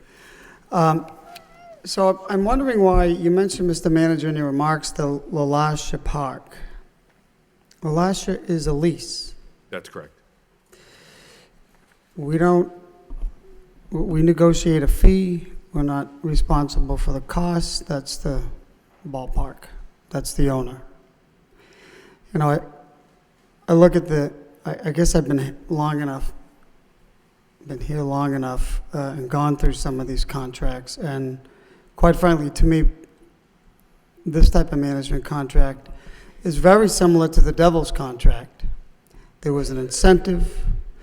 If the team sold up to a certain percentage of tickets, then the city would see a percentage, and it was always if there's a profit, if there's a surplus, and the city never saw a nickel. I also remember hearing statements about the arena. It's going to generate revenue, may break even, we'll try to get rid of the deficit, even just up to a couple of years ago before we were getting rid of it, that there's a chance that we may break even. That's not a chance that, and we all know that that was not the case by a far margin. But I don't think that's a chance that we should take here. And I have to say, I've been listening to this discussion. It's almost like deja vu. If they book, if there's a surplus, I say to myself, you know, fool me once, shame on you. But fool me twice, shame on me. I don't think this is a good contract for the city. I think the city takes complete responsibility for all the costs. There is no incentive, contrary to what you may say, Mr. Manager. There's no incentive for this company to cut costs, and they make it clear, I think time and time again in every section of this contract, that the city is responsible for the fees, for the maintenance. You know, I even look, and I just want to stay on this incentive for a second. You know, when there's a reference to reasonable financials, I can remember asking this at the Devils way back when. They were actually here when they were looking for another contract. Reasonable financials. Same language, or very similar language. We never got one report from that company. It's in section 13.5. Have we received any financials with UMass Lowell and their years of operation at UMass Lowell? Have we asked to see their operations, their financial statements? They've operated, I'll explain, they've operated the Songus Arena, correct, Right. Mr. Manager? No, we Have we asked to look at their financials? No, I'm not sure the university would share those with us, but Well, why wouldn't Global? I've spoken to the university regarding that, and I think we've talked about this earlier, that they have cut the deficit down from $600,000-$700,000 when we had the facility down to I think it's a little in excess of $100,000 now. So, and again, that was a business decision. Who's cut that down? Global. Global. So Global's responsible for the operational costs. No, well, the university is responsible, but Global manages the arena. So they don't have any risk at the university. The state has the deep pockets and they pay. The university covers the costs and receives all the revenue, similar to the way we would receive it here, which is different than the Devils contract. The Devils contract, they got all the revenue. They got all the advertising revenue. They got all of the good portion of the food and concession revenue, and we were only saddled with the costs. They got all their own ticket revenue. That's the same thing that's happening here, Mr. Manager. No, all the ticket revenue comes in, all the advertising revenue. I'm sorry. This is the same thing as the Devils. Up to a certain point, they're going to take all their ticket sales, all their revenue from selling beer and wine, pouring, all their revenue from rental, and they're going to put that against the costs, and if there is a surplus, then they get it. It's identical. It actually isn't, Council. So the second thing is, what have you put in the budget, Mr. Manager, for this contract? The budget isn't completed yet, so I haven't put anything in, but we're anticipating it will be less than the $320,000 that's in there now. How will you know that? Once this contract's done, we will be able to sit down and work out the budget with Global. The operational costs are predicated on what the operating manual says. And if you have not seen the operational manual, how can you determine what the costs are going to be? I don't think the operating manual will tell us what the costs are going to be. The operating manual will tell me the protocol and procedures that will be utilized in the operation of the facility. Well, I'll just read it from the contract because you put it in here. Operational expenses. I'll tell you, it's section 2.2. We'll start with the budget. You have to develop your operational budget, and that is determined from the operational manual. It only makes sense.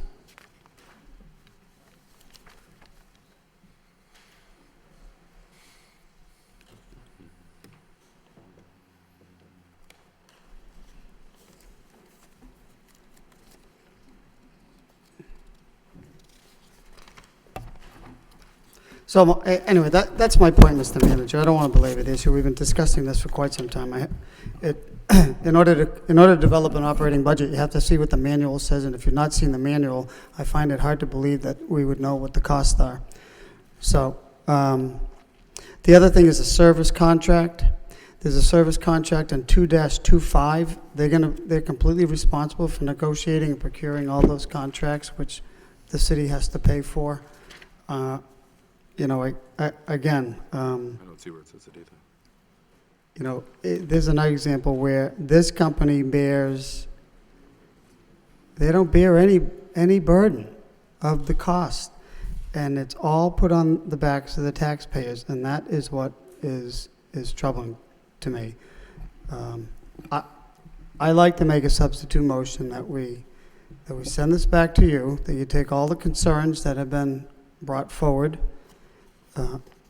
by the council, both the subcommittee meeting and this council meeting, and, you know, go back to Global and say, you know, I think we can do better. I've heard some concerns from the city council. I've heard concerns from my bosses, and while this is probably a good starting point, let's work out a better deal. Because I think there are some, of course there are some good things in here, but there are also some things that can be tightened up as... Second on the substitute motion. Motion by Councilor Elliott, seconded by Councilor Mercia. Mr. Manager, you had some... No, I was going to respond to Councilor Elliott's fine. statements. Councilor Mercia and then Councilor Noon. Thank you, Mr. Mayor. I will only reiterate briefly as to what I said at the subcommittee meeting, that number one, before anything transpires, we have to have an understanding in this contract that that building down the street on East Merrimack Street is the Veterans Building. It isn't ours. It's not for profit until the veterans have priority and preference there.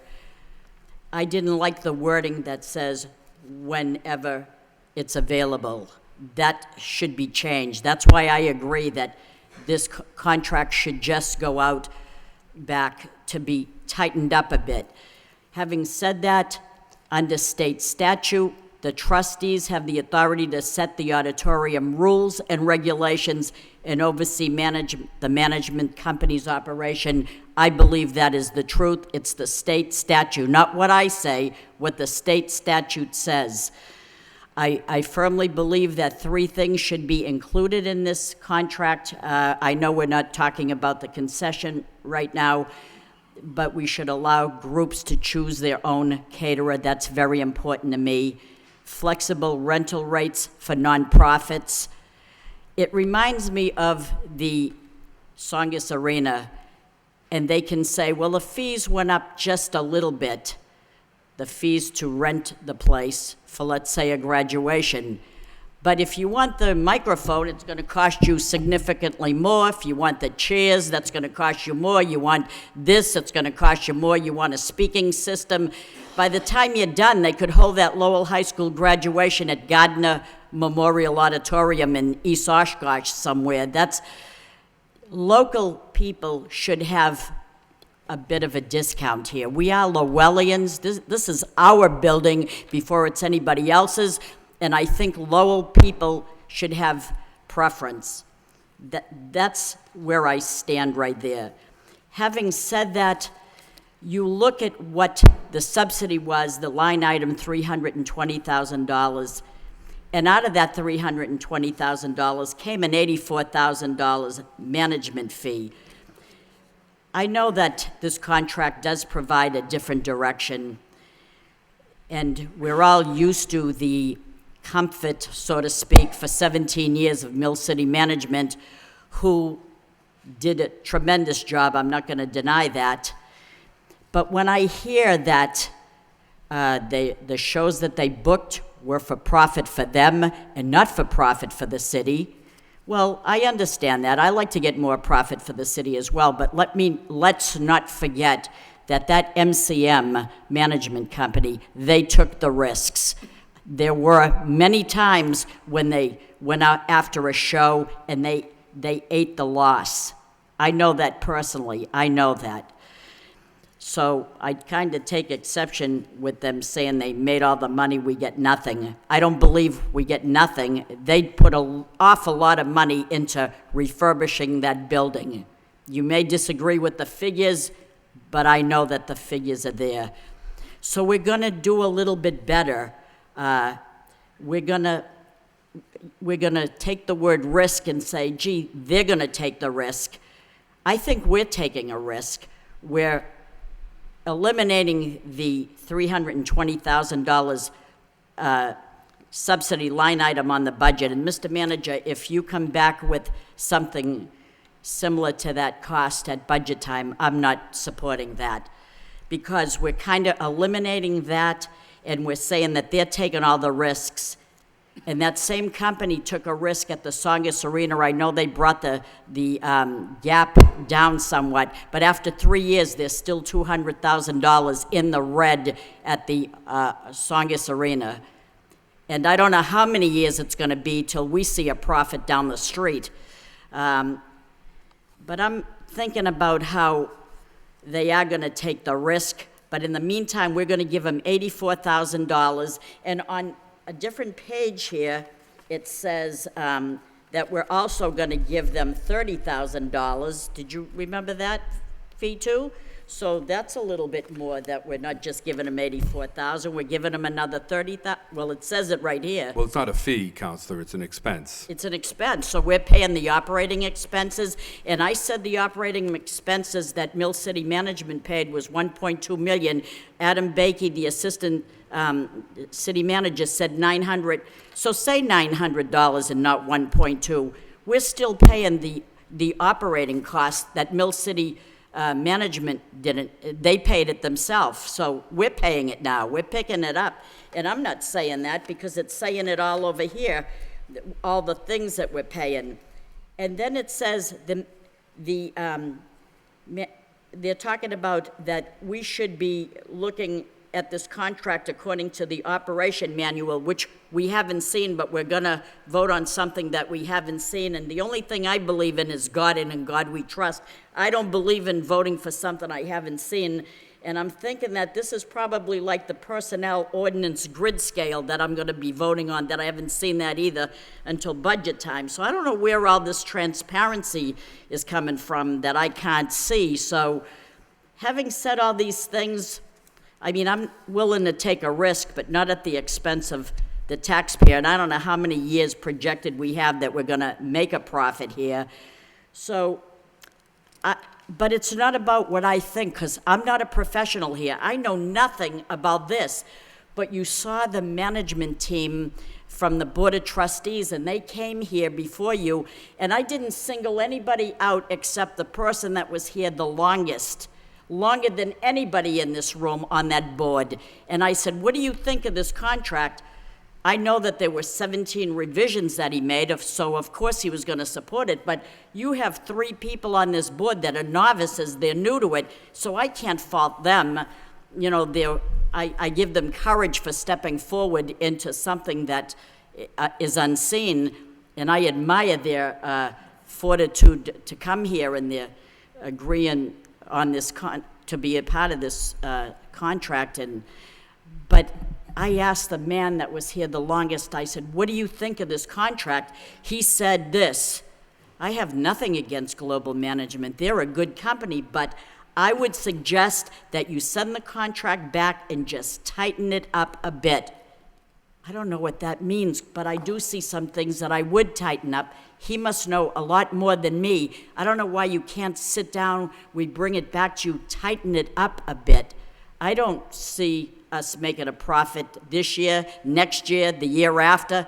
I don't see it. I think the city's taking a risk, and I don't know how I can tell you anything else. But at this time, I cannot support it in good conscience. I would love to be able to say, yes, Mr. Manager, I'll jump off a building for you, and yes, I trust you, but I just can't see it on my own. I'm sorry, I can't. Mr. Manager.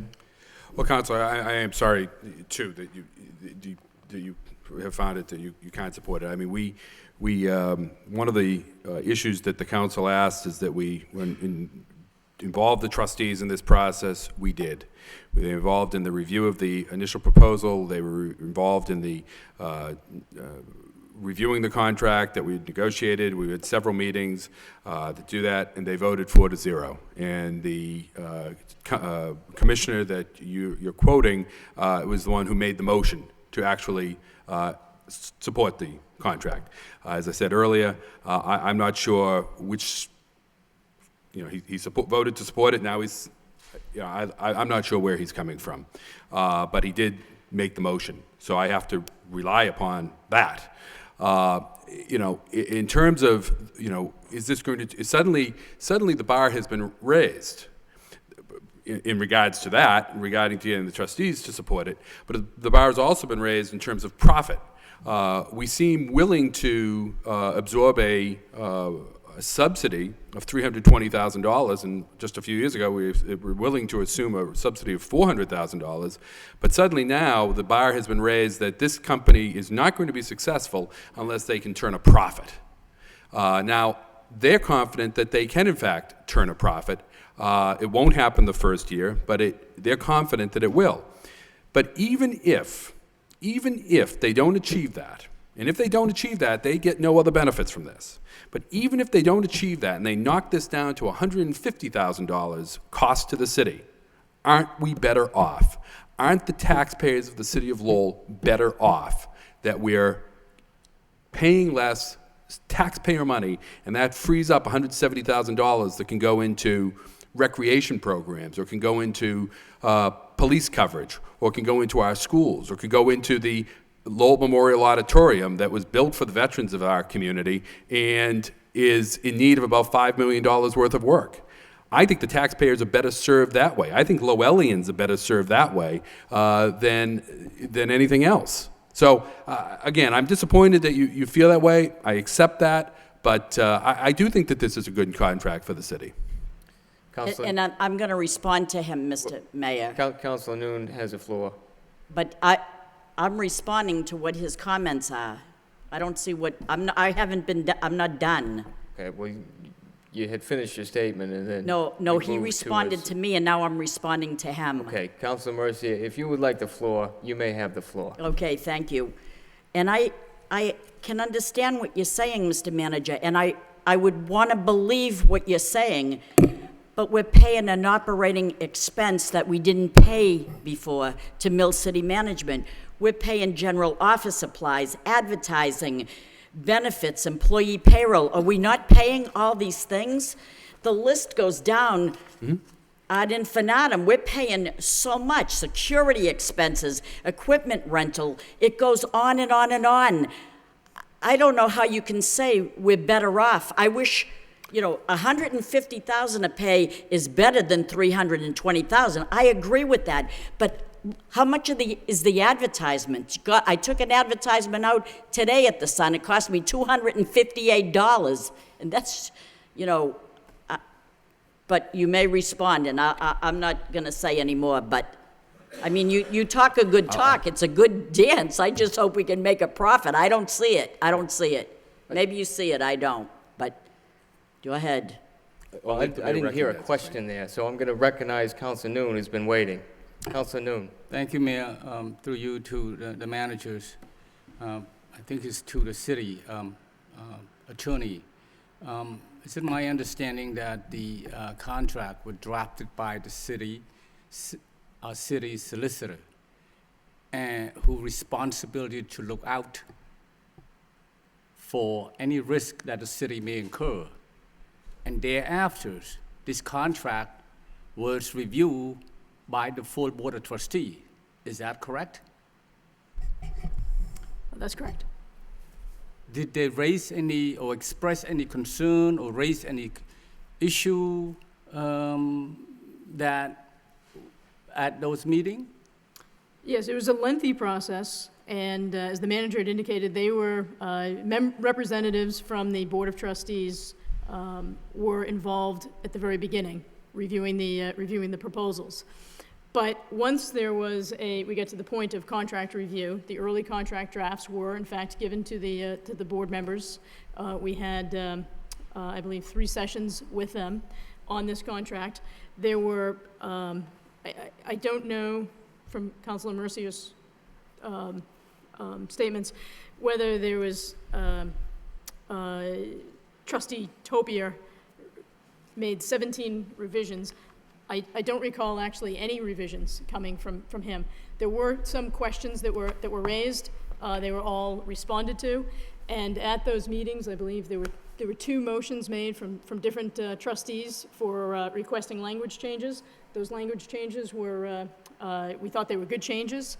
We brought them to the bidder, to Global, and Global adopted those changes, and the trustees voted unanimously to approve. So it was a lengthy process, and they were fully involved. So the trustee involved with this contract throughout, and the trustee will also be involved in, according to the contract, ticketing agreement, concession, booking, promoting, and so on. Is that correct? Yes, I mean, one of the other things that came up tonight, I guess a couple of times, is about retaining for the Board of Trustees the rules and regulations, that they would still be in charge of the rules and regulations. One of the things that, that as the administration worked with the Board of Trustees that we highlighted was that there was a lacking of rules and regulations.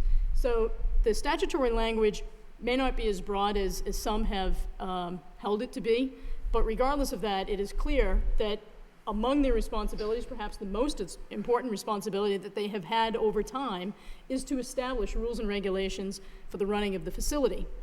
There are many things in this contract that quite simply didn't exist in the past, and we don't have access to. So I don't know that there was actually an operations manual, for example, in the past, but we will have one now. And they will be measured by that operations manual because it will be part of the contract now.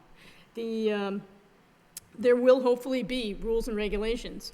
They do set the rates. They'll continue to set some of the rates. So as far as the the contract providing for reviews of the budget and the finances. I think Councilor Elliott had raised an issue, and rightly so, with respect perhaps to some of the past contracts that we've had, and the type of information that has been forthcoming or not forthcoming to the city in terms of financials. That was, to a large degree, it's the current relationship right now. There are now new stringent requirements for, in fact, greater transparency for all of the finances. And with time, with this contract, we should be able to, in fact, better measure how much money we are spending on the types of things that Councilor Mercier has highlighted. Those expenses have always been there. We will now be able to monitor them and track them. And we think, in the end, do so by eventually, hopefully, erasing the subsidy. But again, there's confidence that we will not go above.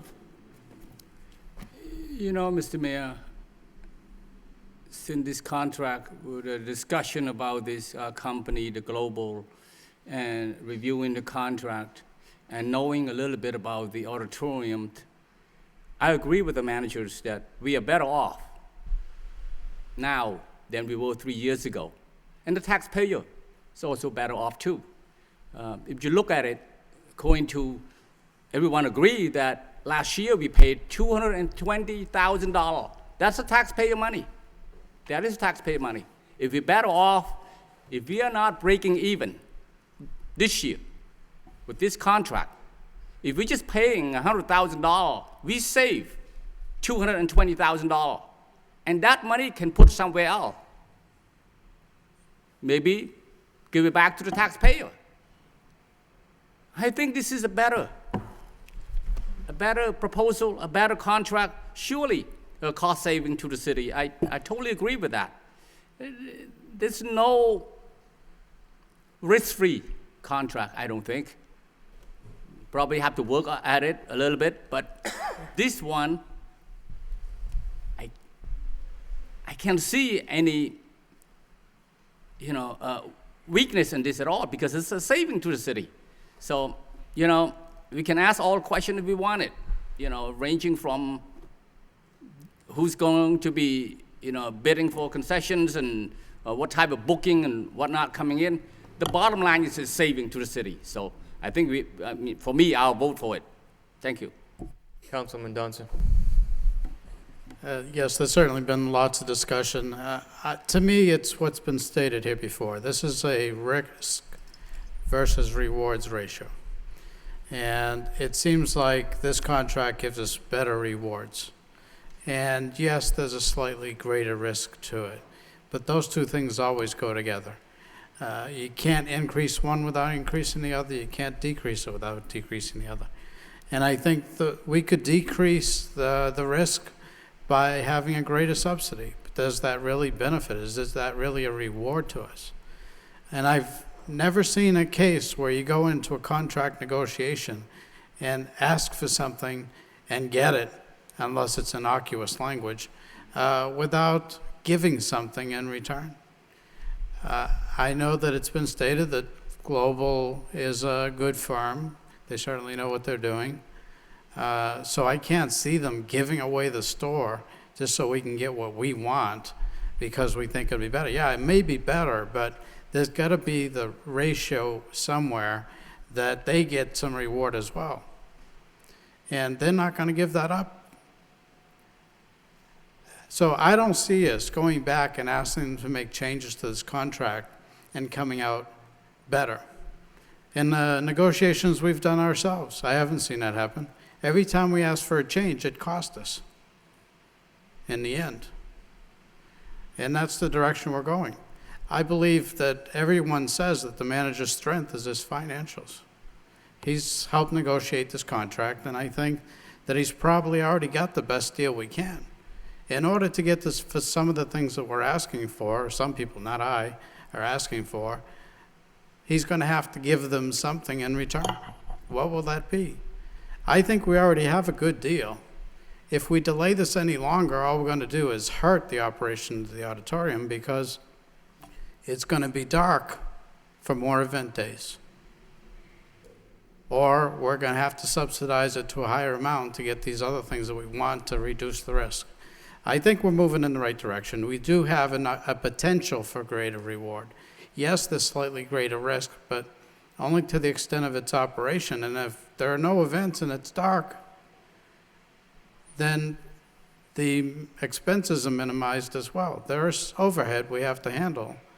But still, I think getting an operation in there, getting those event dates, gets the revenue to help pay for these expenses. We're not going to get it any other way. If we reject this contract now and send the manager back to renegotiate, we're essentially taking responsibility for this.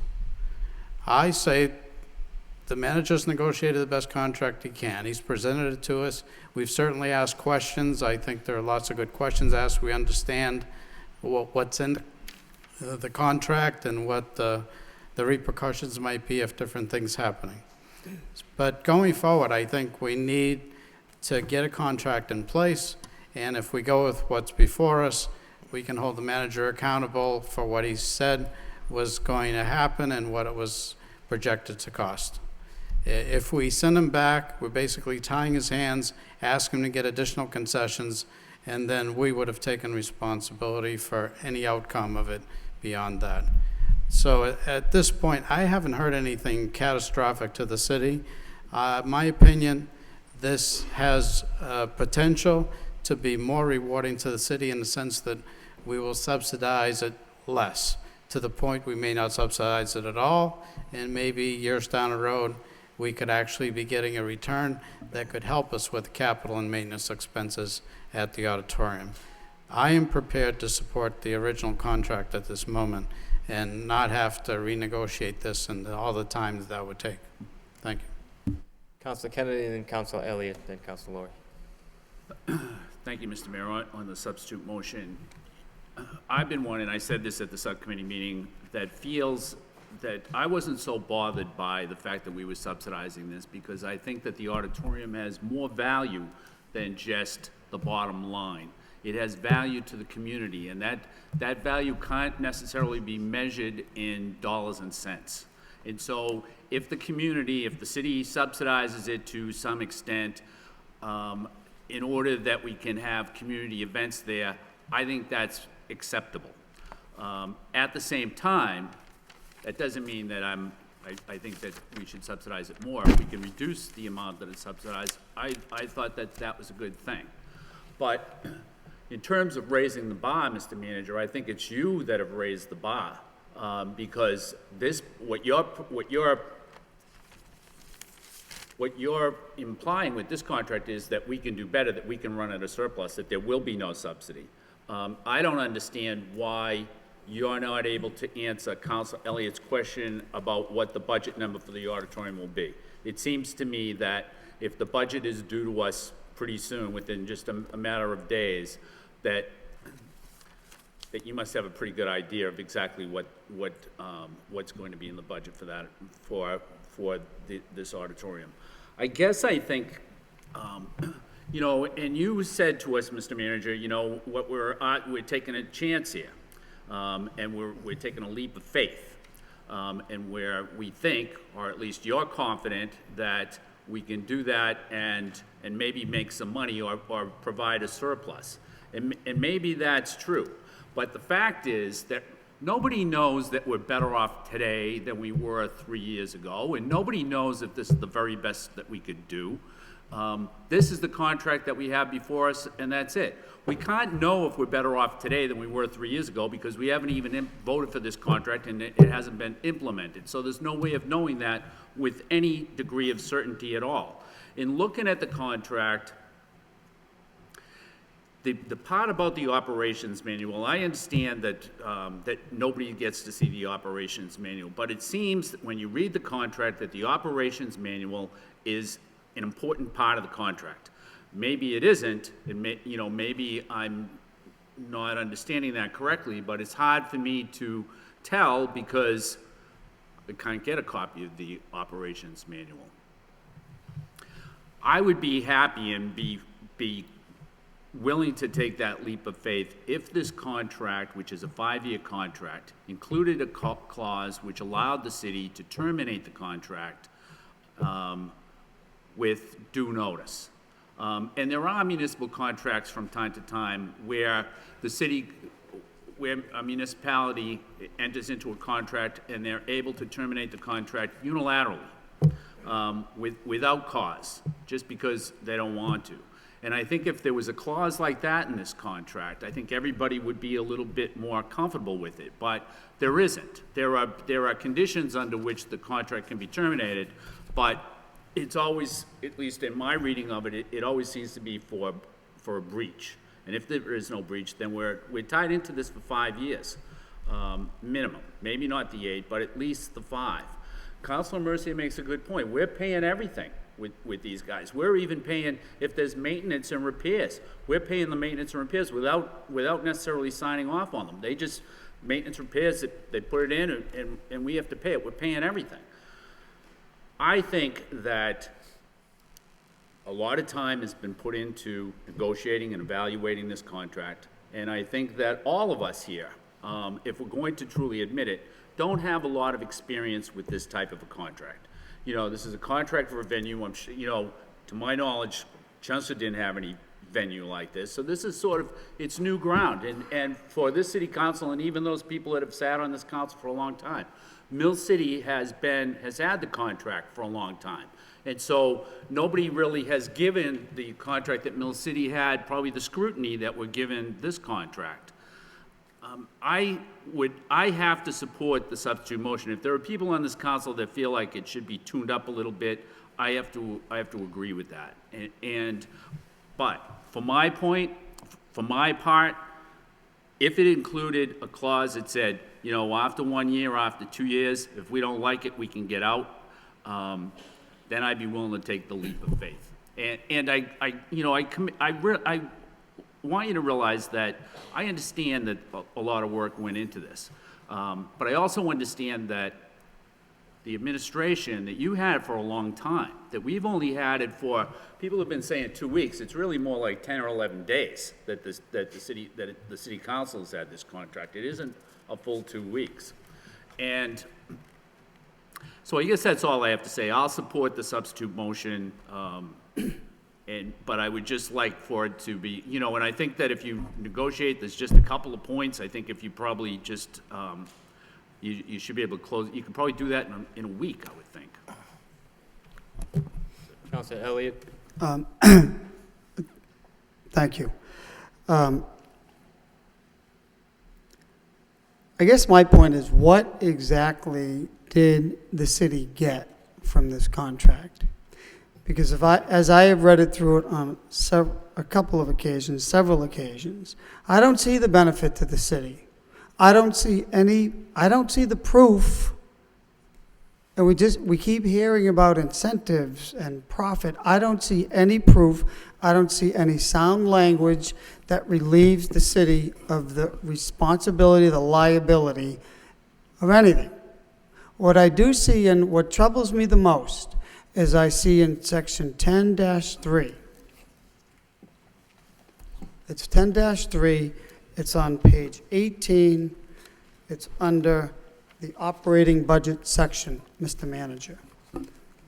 Manager, and this is the manager, global, shall manage and operate the facility in accordance with the operating budget, but shall have no liability for failing to achieve such estimated amounts.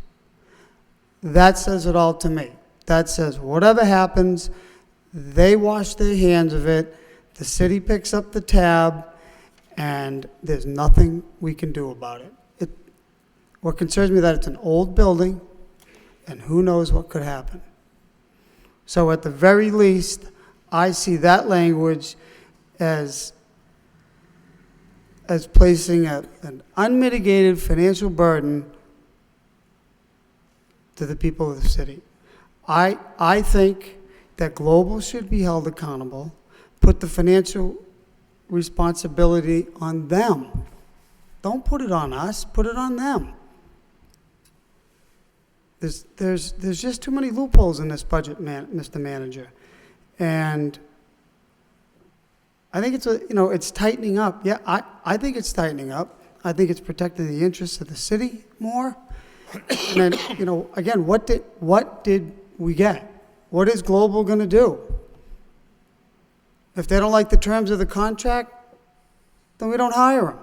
And if I hear, well, then the place is going to be dark, this has been before us. We knew this was coming for months and months and months.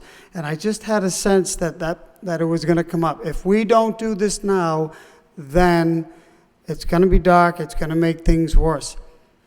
I'm sure Mill City is more than willing and able to continue to operate that facility, continue to book events to generate revenue. I'm sure they don't want to do it forever.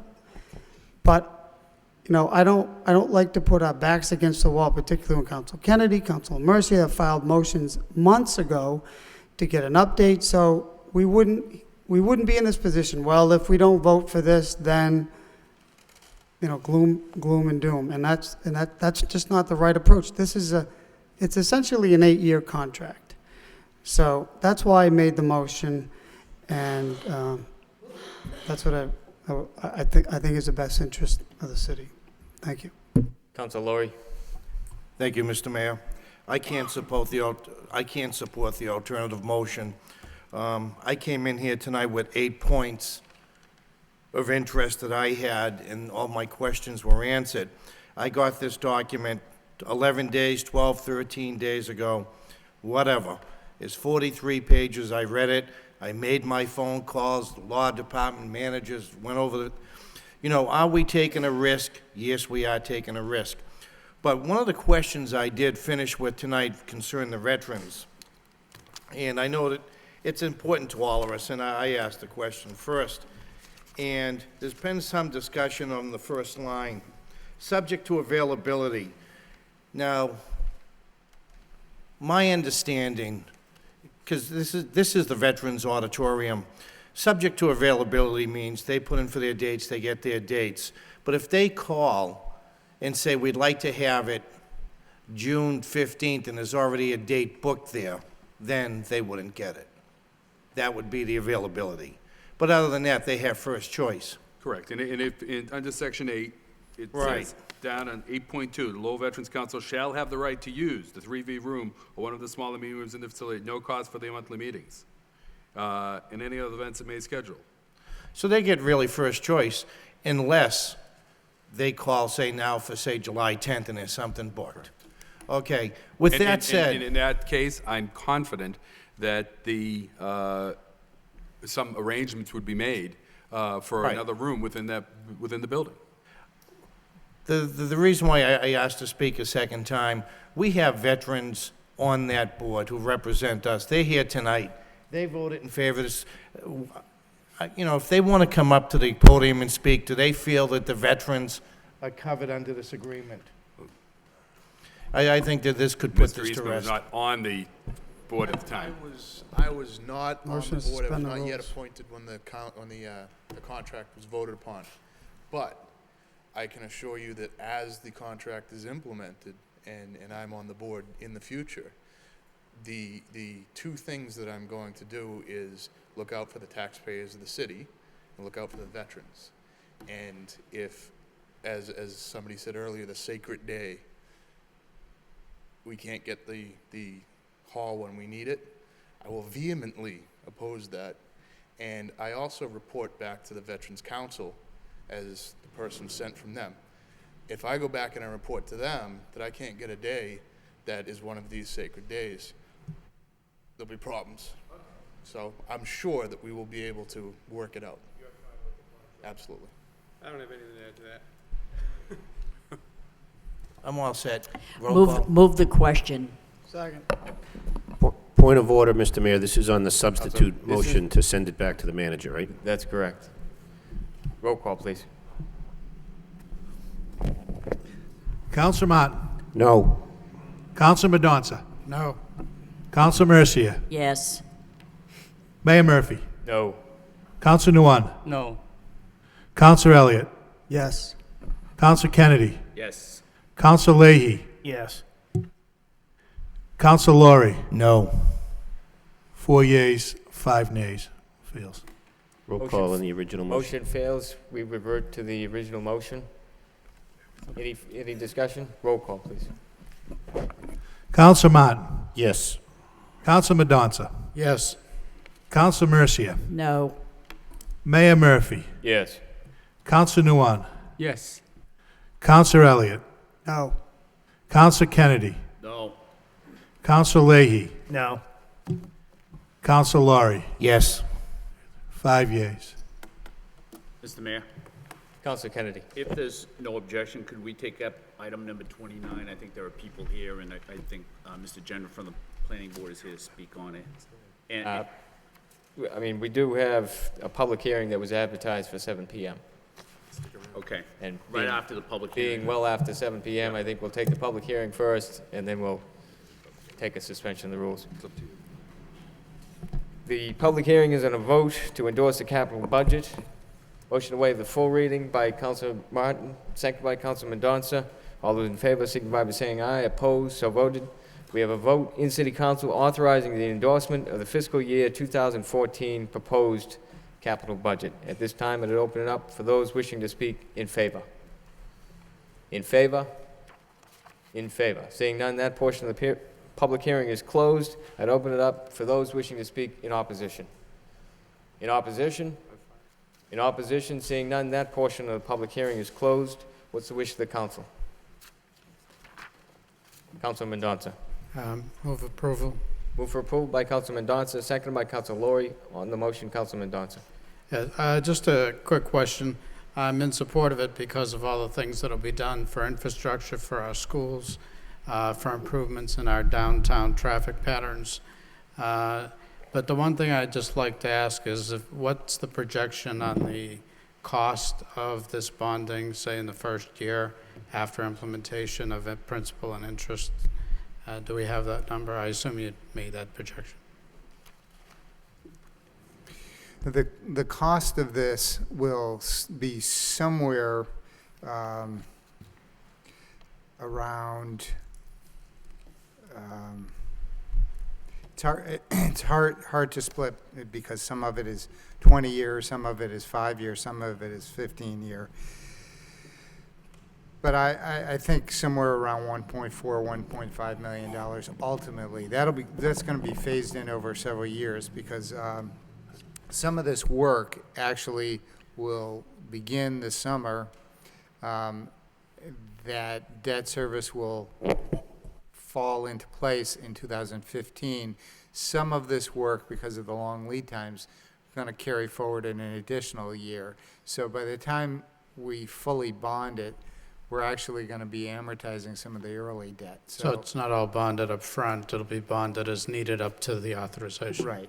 And if you remember, we made a change last year to build this new debt into the 5-year forecast, which all along I've been doing on a quarterly basis. And if this is approved, you'll see this in less than 3 months, the next quarterly update.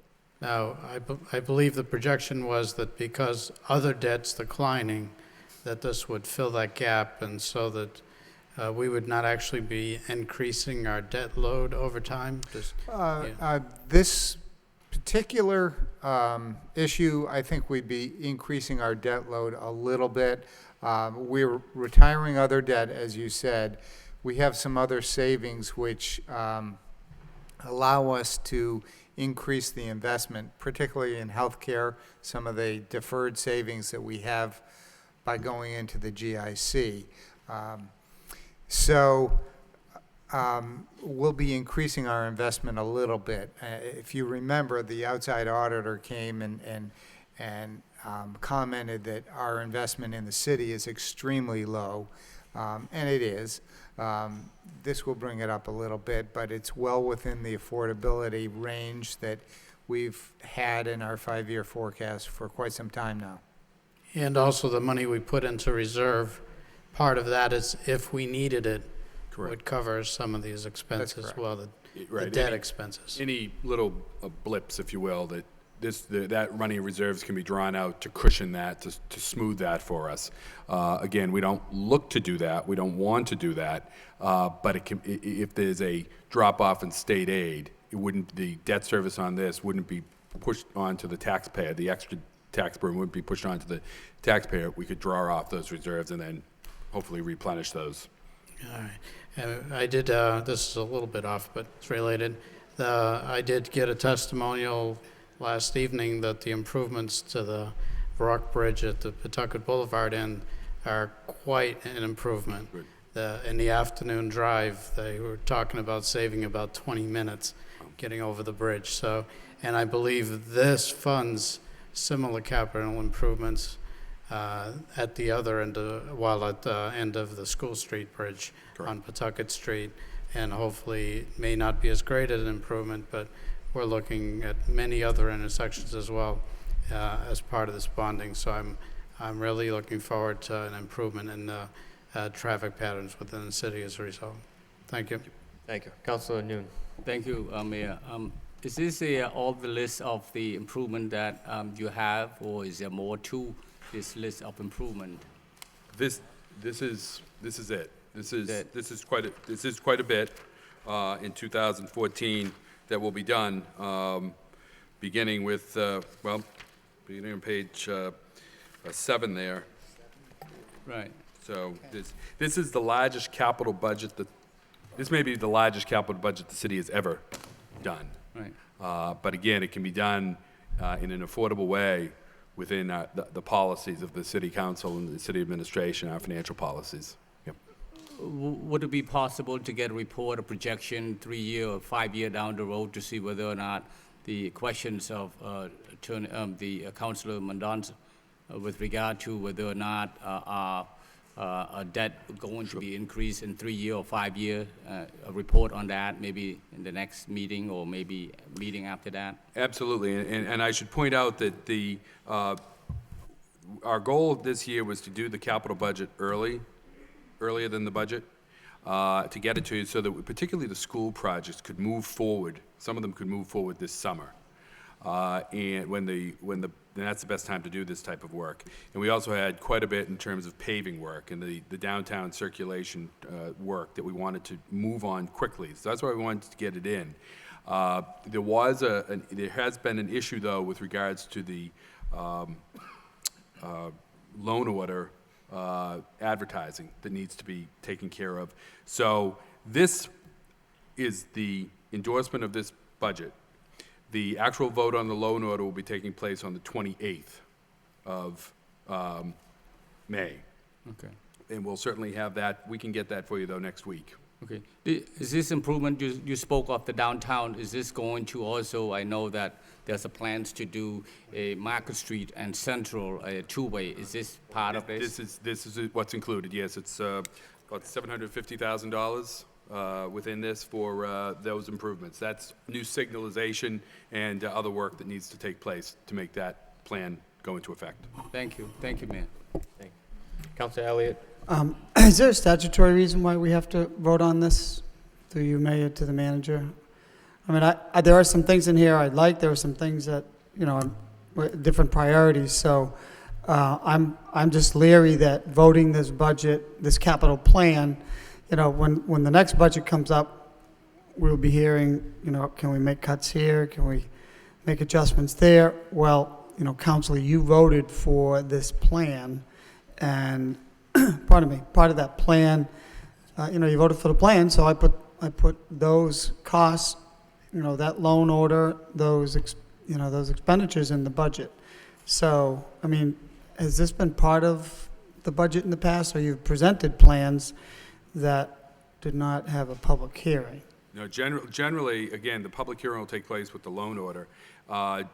Generally, the capital plans have taken place separate from the budget. Last year, they were more merged together, but that delayed our moving forward with a number of those projects, so that we weren't able to get in there and do them in the summer. So there's not a statutory reason you have to do it tonight, but it will allow us to start moving forward on some of these projects. And I guess it was advertised, correct? Because it's a public hearing? Yep. Mr. Mayor, so that's why I was asking why the advertisement, is that driven by some statute? That it has. The advertising for the public hearing for this, Is. yes, for this, but, right. But the loan order needs to be, that advertisement needs to be reissued. Right.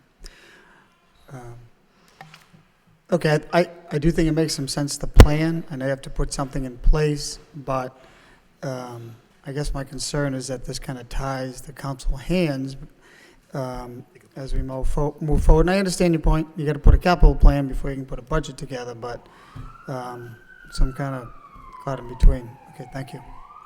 Thank you. Any further discussion? No further discussion? Entertain then, roll call? Roll call, yep. Counsel Martin. Yes. Counsel Madonza. Yes. Counsel Mercia. Yes. Mayor Murphy. Yes. Counsel Nolan. Yes. Counsel Elliott. No. Counsel Kennedy. Yes. Counsel Leahy. Yes. Counsel Laurie. Yes. 8 yeas. Mr. Mayor, if we could, Councilor 29 Kennedy. and 30? Sure. Again, as was stated by the manager, the loan order was withdrawn until a few weeks from now. Motion to suspend the rules by Counsel Kennedy, seconded by Counsel Leahy, to take up number 29 and 30. Motion by Counsel Kennedy, request the Law Department draft amendment to Section 5110 of the zoning code by replacing the first sentence with the following. Each lot shall have a width not less than 80% of the required frontage at all points of the lot. Seconded by Counsel Leahy. Counsel Kennedy. Thank you, Mr. Mayor. And we do have a registered speaker on this. Yes, but I'd like to speak first, if that, okay? You're welcome to. Thank you. I call this amendment the bigger backyard amendment because what's come to my attention is that it is possible to do a subdivision where you would satisfy all the dimensional requirements in terms of frontage and lot size, but you could have those lots shaped like pieces of pie so that they would all come to a point at the end. And the result would be that behind the house was a very small amount of land. When I saw this, a plan like this, I ended up talking to Mr. Genren from the planning board about it, and we came up with this motion as a way to solve the problem, so to maybe just tweak the zoning ordinance a little bit so that developers would not be tempted to come in with lots like this that just really aren't, I think, what anybody wants.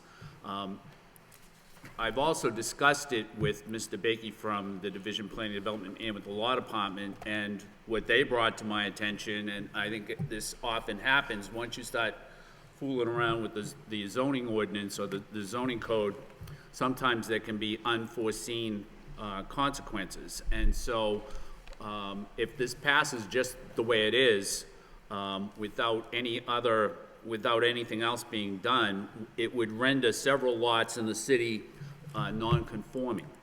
And those lots then, if the homeowner wanted to put on an addition or a garage or something like that, he probably would have to incur the expense of advertising for a public hearing, for a special hearing, and so forth and so on, which is really not my intent at all. And so what Mr. Bakey has suggested, and I think that the Law Department is okay with this, is that we also would add a paragraph G that would exempt improved lots from this amendment. And so that's kind of basically it. And the other thing is, this would be just for residential property. It would not be for commercial or industrial property. But the amendment, the amendment should go to the Law Department to be drawn up. The Division Planning and Development has taken a look at it already, but they would look at it again, and then it would come back to that's basically it in a nutshell. And I think Mr. Genren from the Planning Board is registered to speak on the matter as well. Steve Genren. Thank you, Mr. Mayor, members of the City Council. It's been a while since I've been to a council meeting live, and I find it refreshing that we're still talking about the arena. So, some things never change. I bet that's not what I'm here to talk about tonight. I'm here to support Councilor Kennedy's motion on amending Section 5.1 of the zoning code. During my term on the planning board, which has now been 7 years, which is kind of hard to believe, there's been several occasions where a plan comes before you and you say, how could this be possible? You know, and you look into the code, and sure enough, there's ways around some of the intent of the zoning code. And I ran into Councilor Kennedy the other day, and I told him that if I could change one thing in the zoning code, this would be it, because it allows those pie-shaped lots to be constructed. And, you know, you end up with 3 or 4 lots all meeting at a point. Nobody's got a backyard. What if somebody wants to put up a fence? What if somebody wants to have a barbecue? You know, it's impossible. So it's pretty easy to see. If you look at the code, there's this picture here that shows we currently have a code that says if you put in a house with the proper square footage of land, you have to maintain 80% of the width of that lot to the front of the house. All this does is say you need to maintain 80% of the width of that lot throughout the lot. So that forces a reasonably rectangular type of lot when these new developments are constructed. And the other thing I wanted to point out is that in the same code, there's a line that says, this provision may be varied upon the grant of a special permit by the planning board. So if for some reason there was an exception to this, if you wanted to reduce the requirement or change the requirement in some way for a good reason, that builder could come before the planning board, get a special permit, and have it varied if it makes sense. And of course, that would give the neighborhood and surrounding folks a chance to come down and speak their mind, and you know, the planning board, I'm sure, would treat it appropriately. That's all I had to say. Thanks for your time. Thank you. Councilor Lowry, and then I had a question for Mr. Generin, if I could.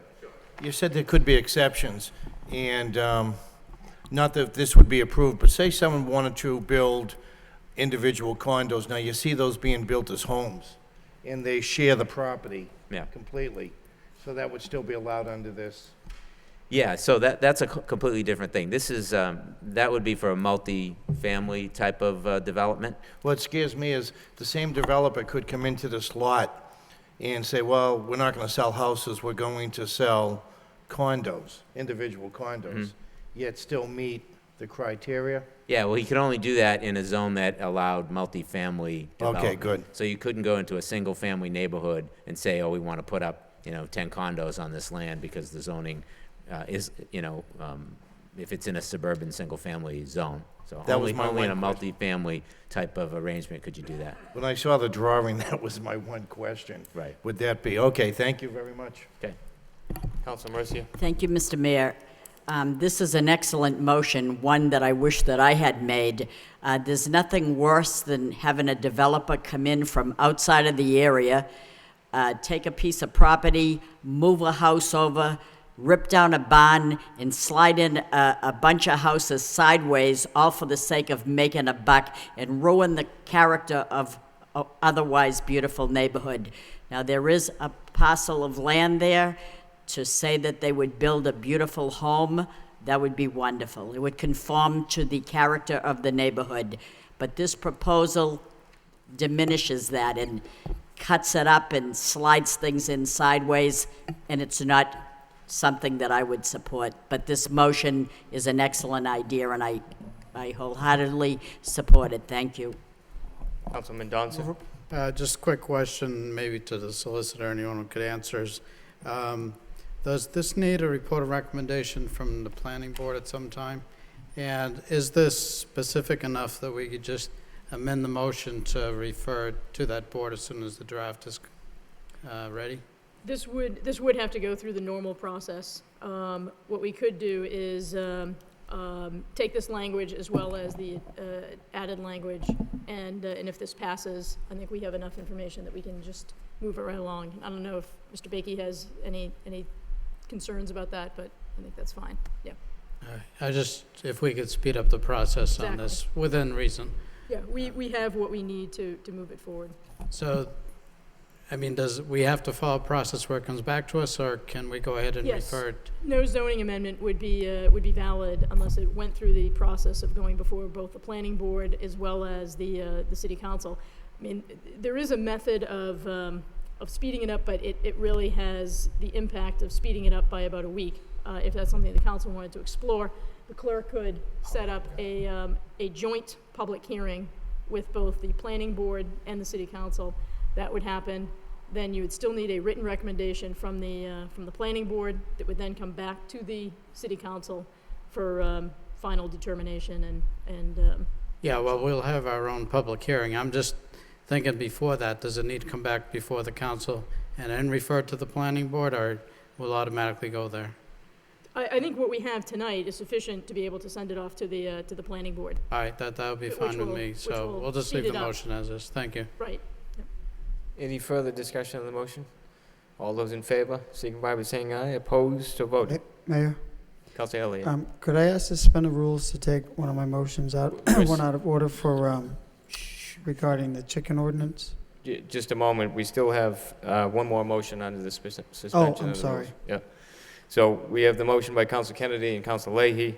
Request the Department of Planning and Development provide City Council with report and recommendation regarding the radius frontage lots. Not requiring a second. Council Kennedy?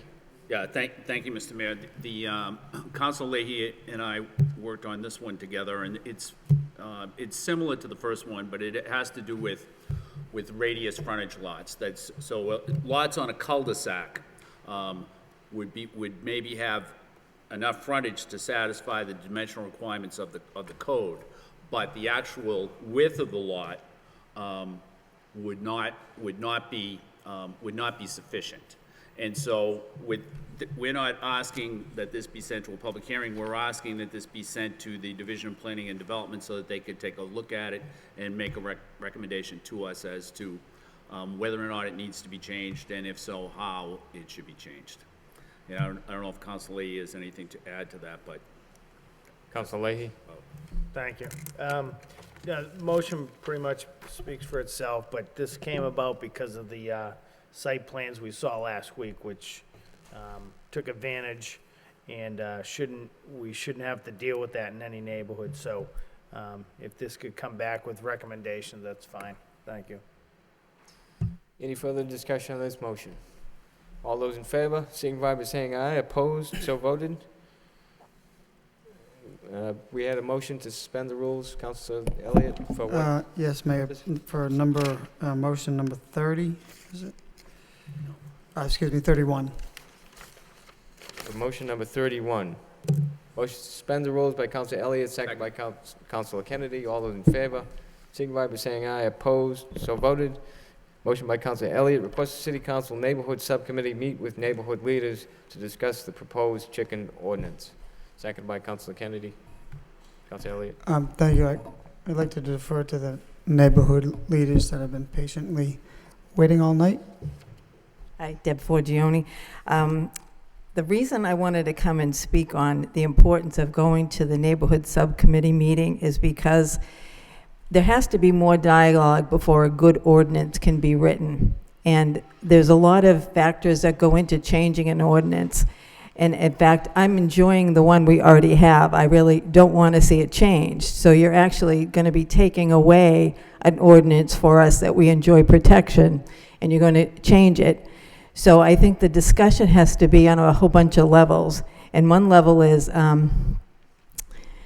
the safety subcommittee meeting. We've been going to a lot of the meetings, and we're always being told that we don't have enough inspectors to do zoning and planning. So there isn't enough inspectors now from inspectional services, and it seems that this ordinance is going to require more inspectional services. So it's also starting to talk about spending money, and we're in the middle of a budget year. So I see a lot of things that need to be discussed before you can actually write a good ordinance and address the issue that came up. And it isn't just about chickens, wasn't it barnyard animals? So it's not just chickens. So I think a good, healthy discussion with people that live in the neighborhoods before the ordinance would be, you'd get a much better product when it's over. So that's why I would like to be able to have the opportunity to sit down and go over that. Thanks. Thank you. Councilor Elliott? I think Anne Marie Page wanted to speak. Good evening. My name is Anne Marie Page. I want to thank Councilor Elliott, and I did receive a call today from Councilor Leahy in regards that this would be brought before the neighborhood subcommittee, which was our request. We feel before something becomes an ordinance on the floor, it should be discussed with the neighbors because it's our neighborhoods where we live and it's our quality of life. Thank you very much for all your time and your service. Thank you. Councilor Elliott? Mr. Mayor, I'm just going to save my comments essentially for the subcommittee, but I do agree with the neighborhood leaders, the reason why I filed the motion. I think we need to have a thorough discussion on this ordinance. There's a reason why there is an ordinance prohibiting chickens. I think the only animals we can have in the city are pigeons, and there's a reason for it. I understand organic egg farming and people want to raise chickens for the eggs. But along with that, there are some neighborhoods in this city, in my opinion, this will raise some serious concerns. And the densely populated neighborhoods, it's going to present some problems. And I think Ms. Forgione and Mrs. Page raised the issue of enforcement. We barely can cover dog complaints now. We had to hire other inspectors. So, between, diseases and mites and lice and, molting, there are some significant issues that really need to be raised before this goes forward. And similarly, I think the neighborhood subcommittee is a perfect place to do that. Thank you. Any further discussion? Councilman Johnson? Yes, since I had some doing in this, I have no problem with sending this to the neighborhood subcommittee or any dialogue that can occur. What I am disappointed in is to have a neighborhood leader come up here and be a vocally opponent to it, and yet has rejected my request to have the people that are proposing this invited to present at a neighborhood meeting. So no neighborhood meeting has occurred where this has been discussed, and many times it's been heard that she's the leader of the neighborhood group, which, I mean, as an individual, she can have whatever opinion she wants and speak as such. But right now, everything that's been coming from her has not indicated it's her own individual initiative. So people are assuming that it's the neighborhood group's position, which it's not. There are people in the neighborhood that would like to see this happen. And as a matter of fact, there's not necessarily a consensus. And so I don't mind the dialogue. I encourage it, and I'd like it to occur at the neighborhood groups as well as the neighborhood group leader meetings and the neighborhood subcommittee. Thank you. Any further discussion? Any further discussion? Did I speak? Motion I to suspend introduced the myself. rules to allow. Yeah, I introduced myself as Deb Forgione, and I did make a request to be able to go to the neighborhood subcommittee meeting because it is not a one neighborhood issue. And that's what we were trying to do, is get all the neighborhoods. It's not me, it's not you, it's not you, it's everybody. So by going to an all neighborhood subcommittee, it allows everybody to speak. And that was the intent. So the personal attack you just gave to me is shocking because I did want all the neighborhoods to go together. And I thought if they went to one neighborhood, it's not my neighborhood's issue. It's a city issue. We just want a voice and a place at the table. Thank you. Any further discussion on this motion? Councilor Mercia? No, afterwards. All those in favor signify by saying aye. Opposed? So voted. Motion to suspend the rules by Councilor Mercia to allow for the other registered Yes, speaker. thank you very much, Mr. Mayor. It's number 24. Seconded by Councilor Noon. All those in favor signify by saying aye. Opposed? So voted.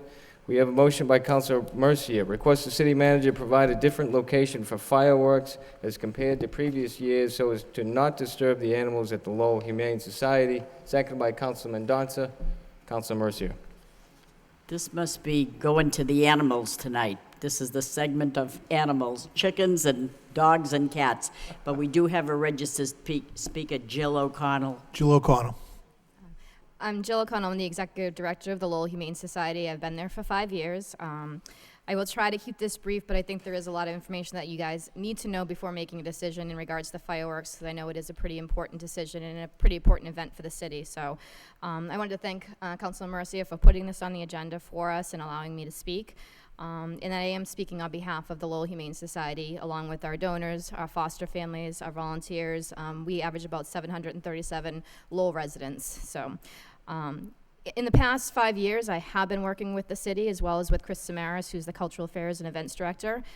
5 years trying to come a solution to this situation. But at this point, it's really clear to us that the only solution is to find a new location for the fireworks. Just to give you a little background, some of this you may know, some you may not, but basically, nationally, thousands of animals suffer as a result of fireworks on an annual basis. Animals have very acute hearing. The loud bangs and whistles can cause actual pain. And across the country, there's a marked rise in pets that are requiring medication, as well as animals that are lost during the seasonal escapades.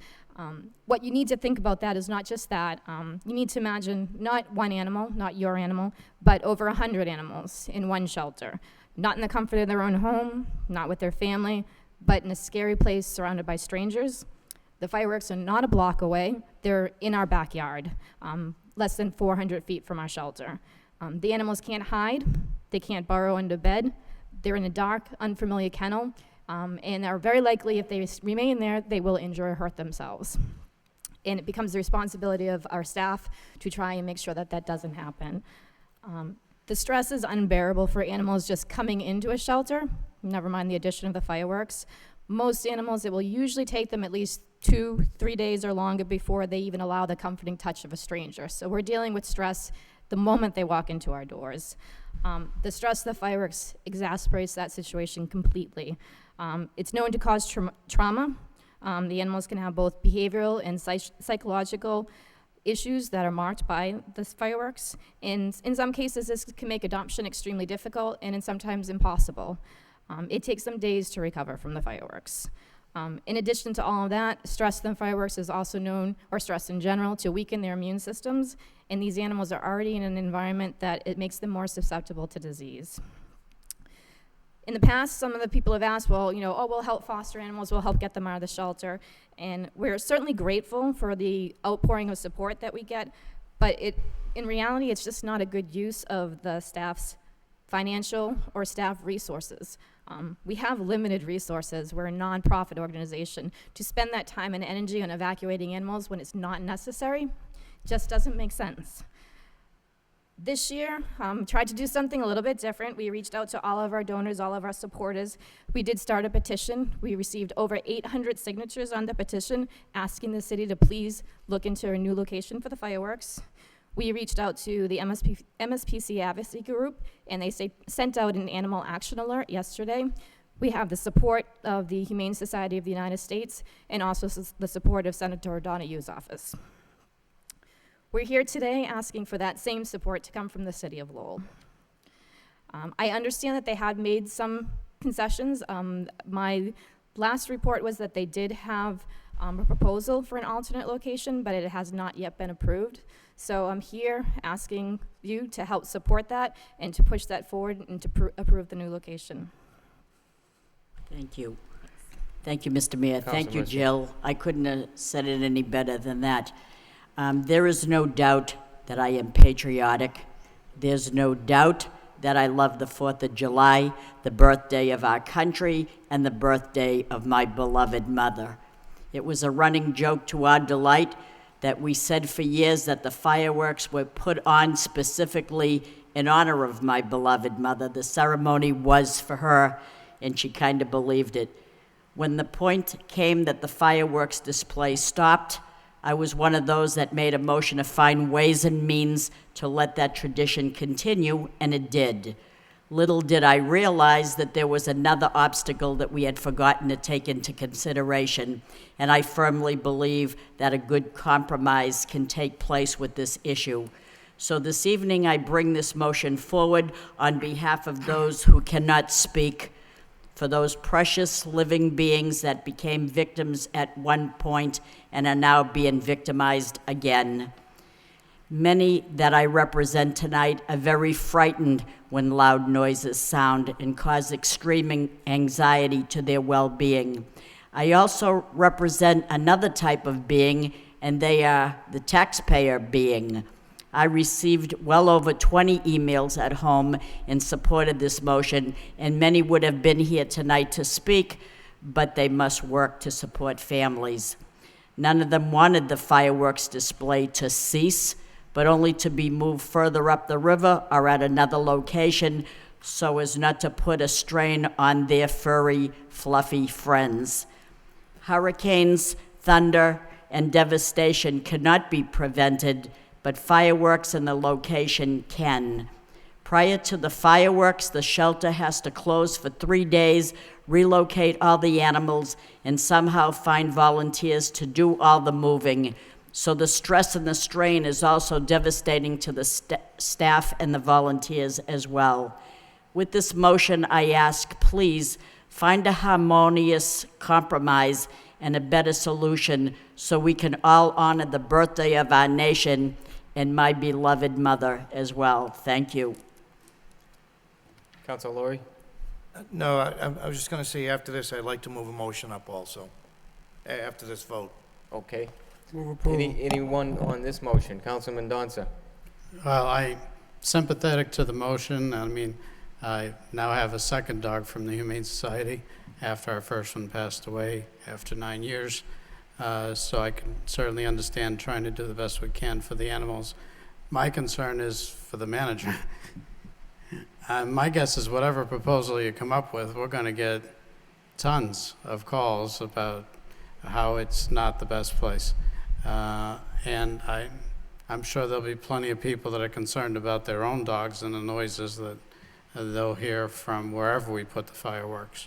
And I know that we've had them in the downtown area before, and that I think most people wanted it moved back out to the Pawtucket Boulevard area simply because of the huge amount of viewing space that they could take up in a picnic type environment. I don't see anywhere else in the city that you're going to find that, so good luck. Thank you. Councilor Kennedy? I guess one of the other advantages is that you don't have to use the bridge, right? If you have it on the river, then people from both sides of the city can come without, they don't have to cross a bridge. That's so correct. It's a traffic concern, but, this has been kicking around through emails for about a week, so I'm assuming that you've given it some thought.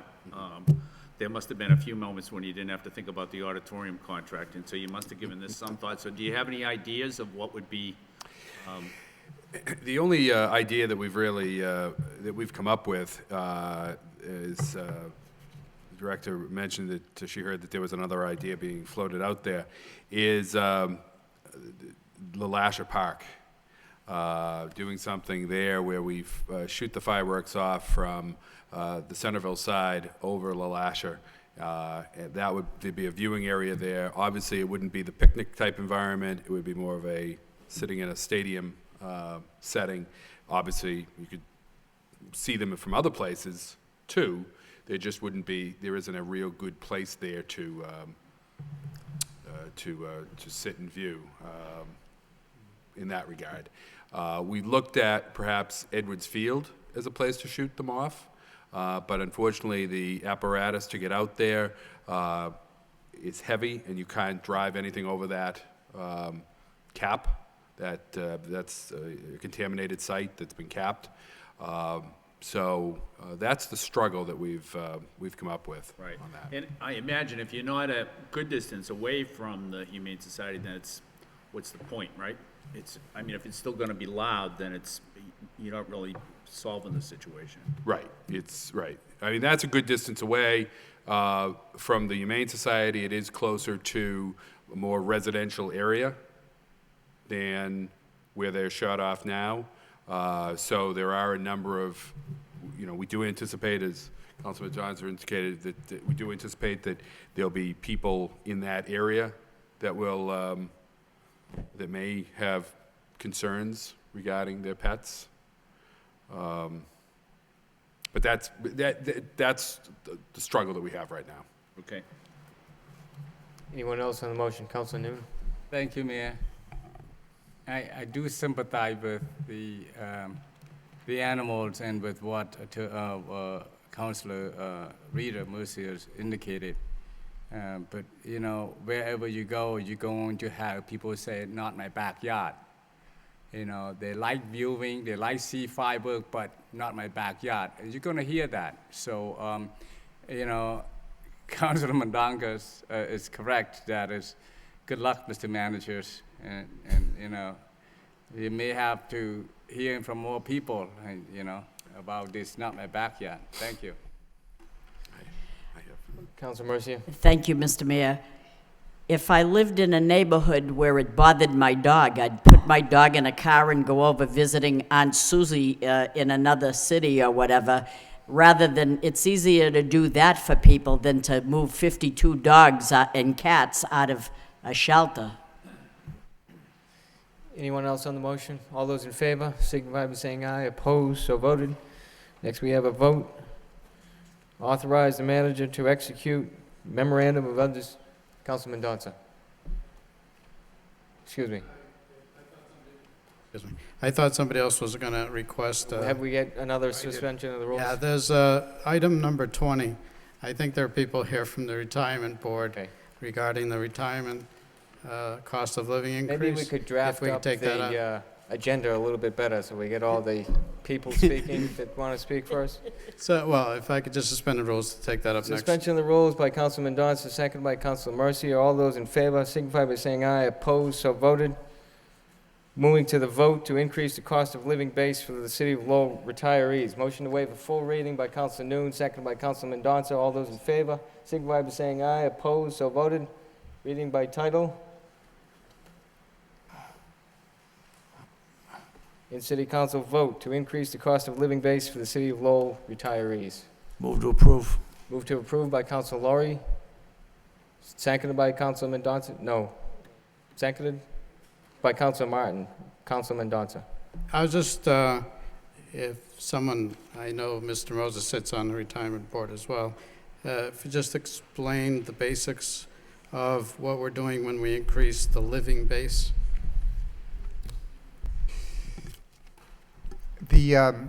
Everybody with a retirement allowance, a pension, can receive up to a 3% COLA cost of living increase each year, but that 3% only applies to a portion of their pension.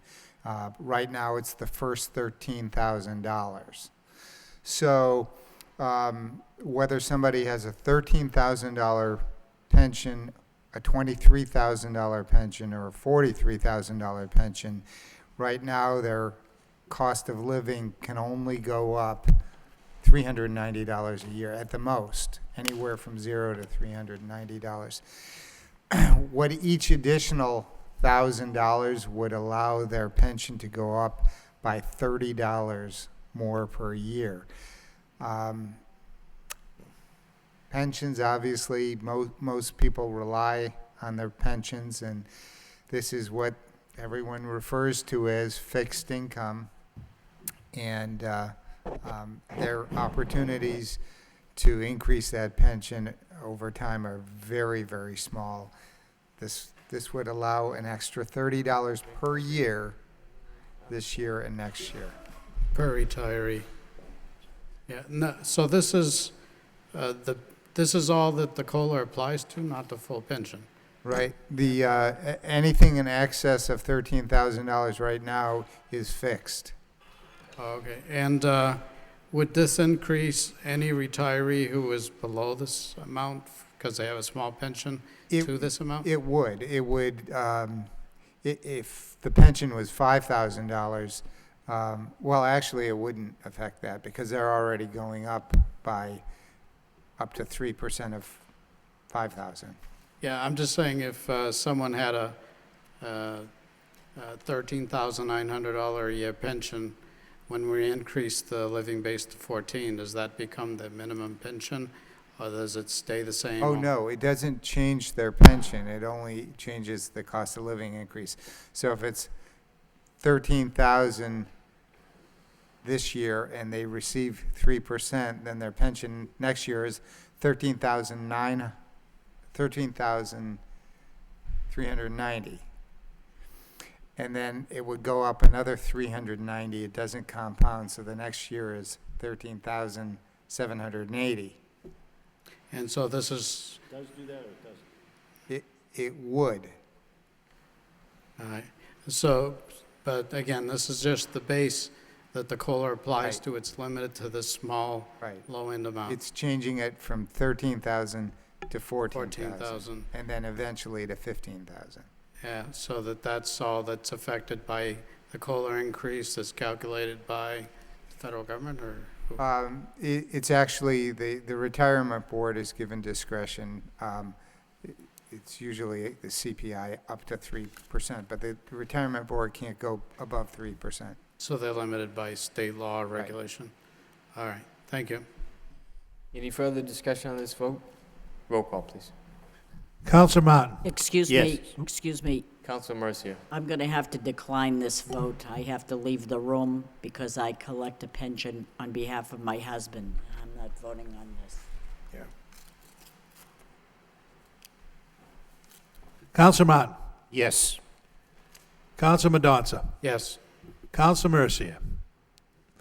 Mayor Murphy. Yes. Counselor Nguyen. Yes. Counselor Elliott. Counselor Kennedy. Yes. Counselor Leahy. Yes. Counselor Laurie. Yes. 8 yeas. Thank you. Mr. Mayor, Counselor Laurie. while we're here, well, first, can we take item number 27 out of order? It's a motion. Why not? Motion to suspend the denied rules for the seventh time. By Counselor Laurie, seconded by Counselor Kennedy. All those in favor signify by saying aye. Opposed, so voted. Motion by Counselor Laurie, request the city manager work with the proper department and organization to rename the area of former Warren Street parking lot for Walter B. Smith, who had the lot named after him before replacement by a parking garage and hotel. Seconded by Counselor Leahy. Counselor Laurie. Thank you, Mr. Mayor. This goes back a couple of years, and actually, your secretary, your administrative assistant, Jen Myers, put a story about it on her blog. Walter B. Smith was killed on the Warren Street lot. I believe it was 1956 or 57. They named the lot for him. It was actually made, the motion was made by Councilor Dukeshire, who I think followed your grandfather in Ward 10. But they named it, be that as it may, they did name the lot for him. And when the hotel was built, the garage was built, nothing was put aside for Mr. Smith. He was just forgotten. So this motion is to bring us up to date and find some way of honoring Mr. Smith. The council voted on October 22nd, 1957, to name that parking lot for him. The parking lot's now gone.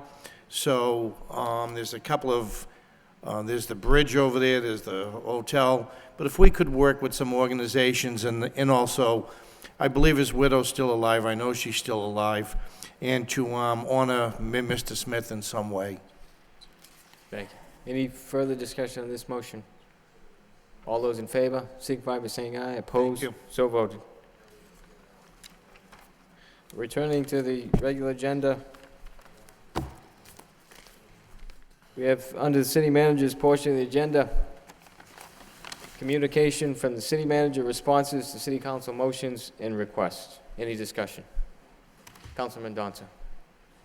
Yes, there was a reply to my motion regarding 16 Hampshire Street, and it asked our input on 3 options available. But as I read it, because the neighborhood group's still opposed to the first 2, we're left with a third, which is to demolish the building. I agree with the conclusion that we don't want to trade just a lot with a dilapidated building on it for one that's just a vacant lot. So again, as I stated before, if it was up to me, it would just be added to the park if we can't come up with a better use for it. However, it may be worth the administration's time to send this back to the neighborhood group with these options and see if they still have the same conclusion that they did before something like number 3. That's what I would support at the moment. Given that, if there's no objection, I'd like to refer it back to the manager to get the input from the neighborhood group as to what they would see as the best use of that lot, just one more time before we proceed with what I think our only remaining option is like number 3, to demolish the building. And again, my preference, if we do that, is to use it for additional park space. So I make the motion that we refer that particular item to the city manager to get further input from the neighborhood. Motion by Councilman Mendonça, seconded by Councilman Noon. All those in favor, signify by saying aye. Opposed, so voted. Anything further on that item? Councilman Mendonça? No, I'm all set, thank you. Okay. Councilor Lori? Thank you, Mr. Mayor. I had a couple of motions come back. One in particular, I'd put in a motion to have the city manager have the proper department look into how many people were involved from Lowell with the drug scandal down with the, and at the time, the answer was most of them will be Suffolk County, that they thought would be Suffolk County. But there's 43 cases involving Lowell individuals with that drug scandal, and 4 have already been released. And my understanding is there's been no retrials up to date.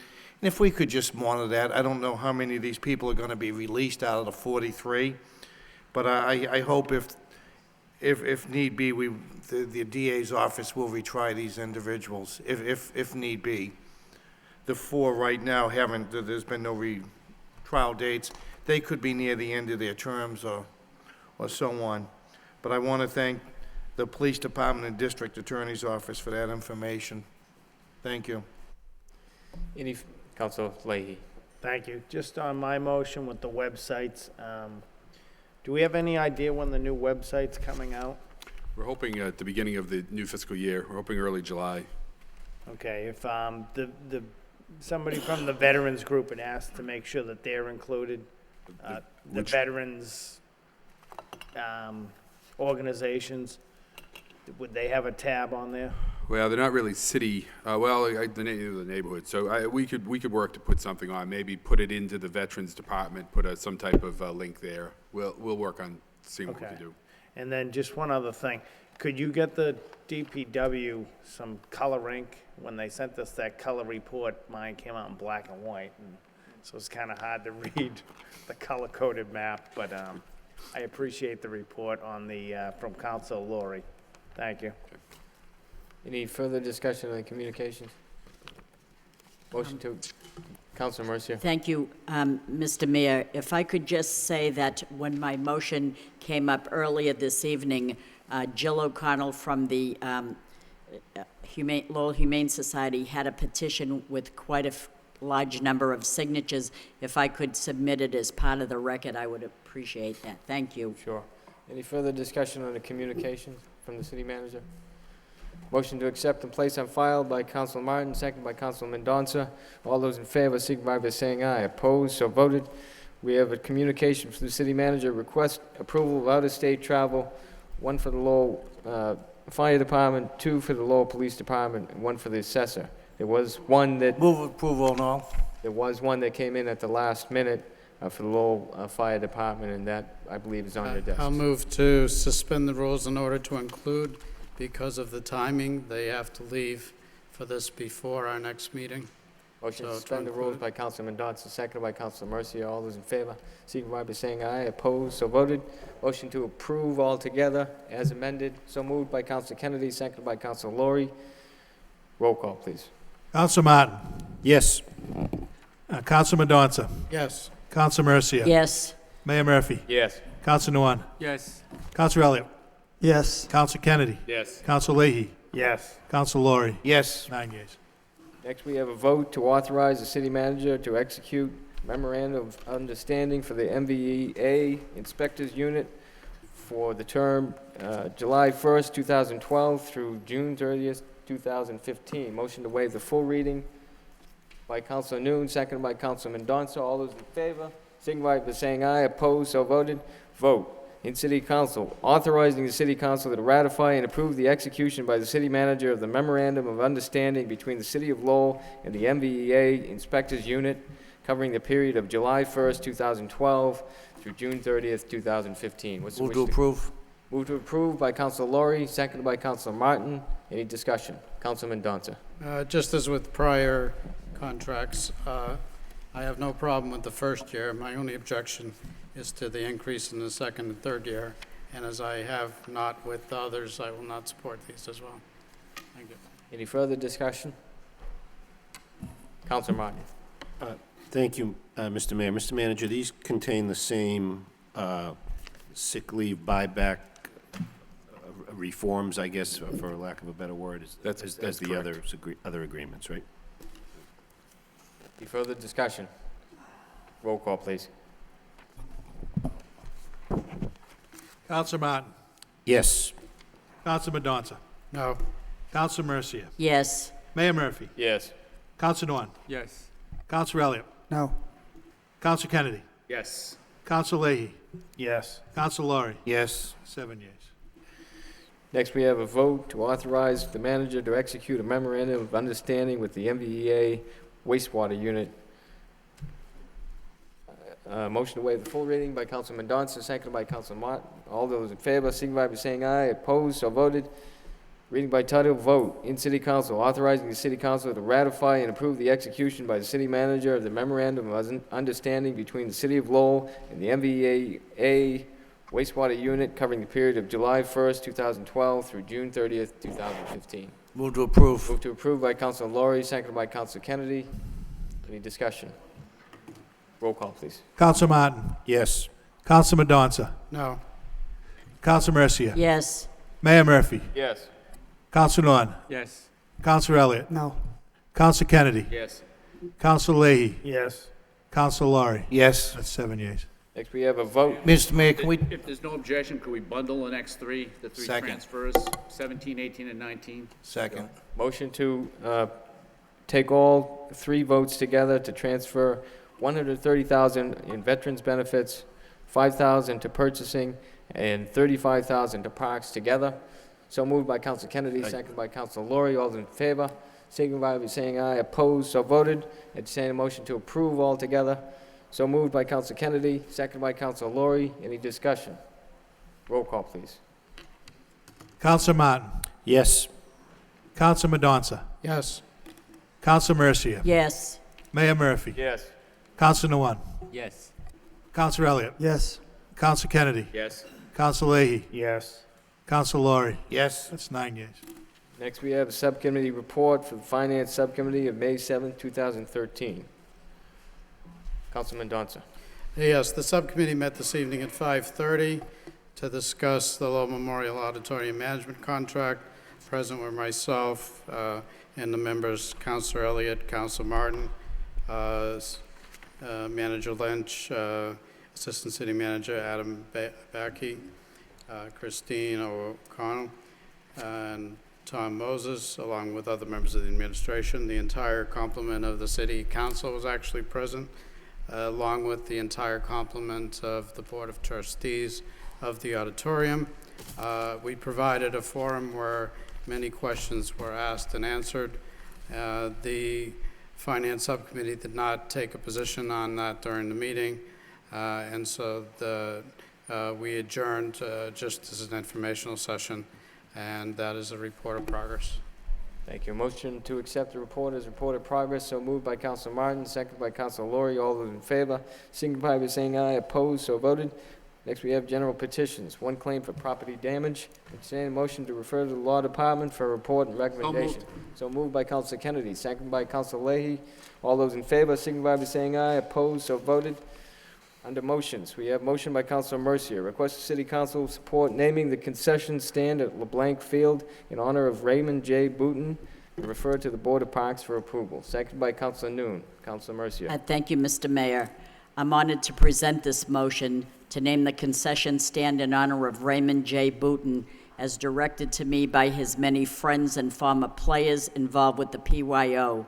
Let me just name a few reasons why this honor is so deserving. Ray Booton and the Pawtuckettville Youth Organization are synonymous. Ray has been an executive board member in the PYO for 12 years. From 2000 to 2002, he served as the T-ball commissioner. From 2003 to 2008, he served as a minor league commissioner. From 2008 to the present time, he served as the president, and he still serves as the president. During his time in the PYO, Ray has accomplished the following. He's increased participation from 350 to 500 by handing out registration flyers at the schools, implemented a sponsorship program to increase funds for the league, applied for and received two $60,000 grants to build 2 field houses, one at Father Maguire Park and one at the LeBlanc McNamara Fields, with concession stands and handicapped accessible bathrooms. He applied for and received a $10,000 equipment grant for the league. He applied for and received a $2,500 equipment grant for the league as well. He applied for and received a scoreboard which will be constructed at Montbleau Field, as we heard in the PYO opening ceremonies last couple of weeks ago. He secured sponsors for teams which pay for team shirts and allowed kids to keep shirts at the end of the season, all while bringing in over $10,000 in revenue annually for the league. He collaborated the citywide senior league teams from Shed Park, Centerville Highlands, and PYO, and Tingsboro to be able to play inter-league games, increasing participation for all leagues involved. Responsible for the scheduling of the 16 senior league teams for 125 games over the season. Responsible for making and organizing all of the 24 teams, not including the 16 senior league teams, for the entire season, including playoffs. He helped fundraise and organize 2 PYO teams to take a trip to Puerto Rico to play in a tournament, and I remember this as if it were yesterday. He organizes an annual comedy show with Tom Golden and Mike Lindsay to fundraise for the league, of which is coming up pretty soon, and we'll be all getting a few laughs by attending that as well. He serves as the scheduler for the Lowell girls softball, which has 25 participating teams, and I am already exhausted having said all that. And this is just some of the day-to-day duties that Ray performs, not to mention the time he puts in at the Greater Lowell Technical High School. Ray has dedicated many, many hours of his time to the PYO, and he and his family are continuously doing all that they can to make PYO a better league for the children and their families of Pawtuckettville. Therefore, all that I have just said justifies great support for this motion and serves as a chance to honor Ray in this magnificent way, to say thank you for all your hard work, for all the children who you and your family have mentored through the art of the sport. I'd like to have a roll call vote so that if you agree with me, that I may present this vote to the Board of Parks on the last Wednesday in the month, which this month will be May 29th. The Board of Parks have final approval, but I will be honored to carry this vote forward to them on our behalf. Thank you very much. So if I could have a roll call vote, I would appreciate that. Any further discussion? Roll call, please. Counsel Martin. Yes. Counsel Madonza. Yes. Counsel Mercier. Yes. Mayor Murphy. Yes. Counsel Nguyen. Yes. Counsel Elliott. Yes. Counsel Kennedy. Yes. Counsel Leahy. Yes. Counsel Laurie. Yes. 9 yeas. Thank you, Mr. Mayor. I will bring this forward. Thank you. Next, we have a motion by Council Mercier, request the city manager have proper department provide a street sweeping schedule at the Lowell City Council. Second. To the Lowell City Council. Second by Council Kennedy, Council Mercier. Motion speaks for itself. Thank you, Council Mercier. Any further discussion? All those in favor signify by saying aye. Opposed? So voted. Motion by Council Laurie, request the city clerk prepare a report regarding rabies, microchip, and licensing clinic held in April in view of possible expansion of the program. Seconded by Council Leahy, Council Laurie. It speaks for itself. I don't know whose idea it was, but it was a big hit, and if we could look into expanding, and thank you. All those in favor, signify by saying aye. Opposed, so voted. Next motion by Councilor Laurie, request the city manager place the basketball courts at Father Kerwin Playground on the resurfacing list and remove all graffiti from the equipment. Second by Councilor Martin. Councilor Laurie. I think a couple of backboards might need to be replaced. Someone just sprayed the park up, and if we can just, thank you. All those in favor, signify by saying aye. Opposed, so voted. Next motion by Councilor Elliott, request the city manager provide an update on the construction of the solar farm at the landfill. Second by Councilor Kennedy. Councilor Elliott. I was just curious, Mr. Manager, I haven't, what the status of this is. There's obviously a delay, but do we know why? Do you know why there's a delay in it? I thought construction was supposed to start. I'll get you a report on this, Councilor. Okay. Do you know if it's an issue of financing? Because I know Amoresco acts as a third party to get financing from other organizations. It's not a financing issue. It's an issue with National Grid. Okay. Thank you. Any further discussion? All those in favor, signify by saying aye. Opposed, so voted. Next motion by Councilor Elliott, request the city manager provide an update on repairs to the Lawrence Street Bridge. Second. Second by Councilor Kennedy. Councilor Elliott. The motion speaks for itself, Mr. Manager, but people in the neighborhood are concerned naturally before the bad weather comes. Is that a city bridge? I forget.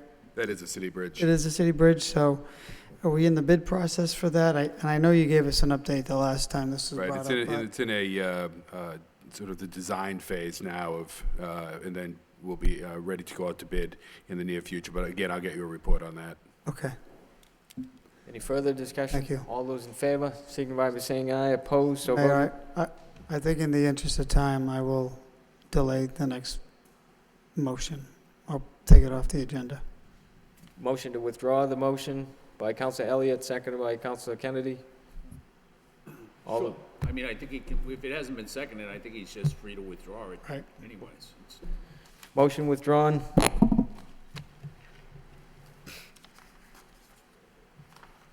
Last motion of the night, if you take the chair, Councilor. Well, if there's no objections, in the Motion to interest of suspend time the to rules, stay. right? Okay, Councilman Stay. Dotson, second by Councilor Mercier. All those in favor, signify by saying aye. Opposed, so voted.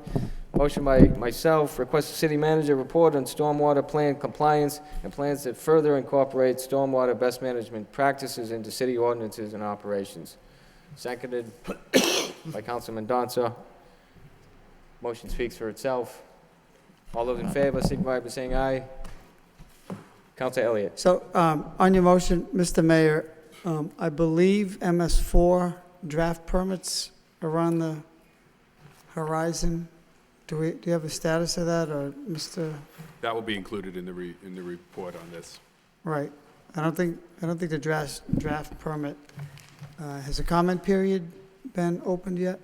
I don't think so. It's been issued for New Hampshire, but Right. not for Massachusetts. Right. Okay. Further discussion? Yes. Thank you, Mr. Mayor. If I could... All those in favor, Oh. signify by saying aye. Opposed, so voted.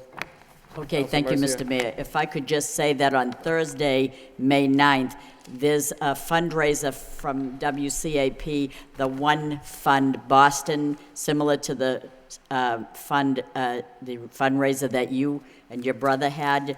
This is, they'll be donating the funds for the people that were injured in that horrific tragedy in Boston. Now, this will be, it'll be held at the Crown at 74 Middlesex Street. The doors open at 7:30. 100% of the door donations and proceeds from raffles will go to the One Fund Boston. All are invited, and that'll be, and Jack Baldwin is the master of ceremonies. Of course, he's be the DJ. So that'll be this Thursday, May 9th at 7:30. Thank you very much. Thank you. I'd entertain a motion to adjourn. Motion by Councilor Kennedy, second by Councilor Mendonça. All those in favor, signify by saying aye. Opposed, so voted. We stand adjourned.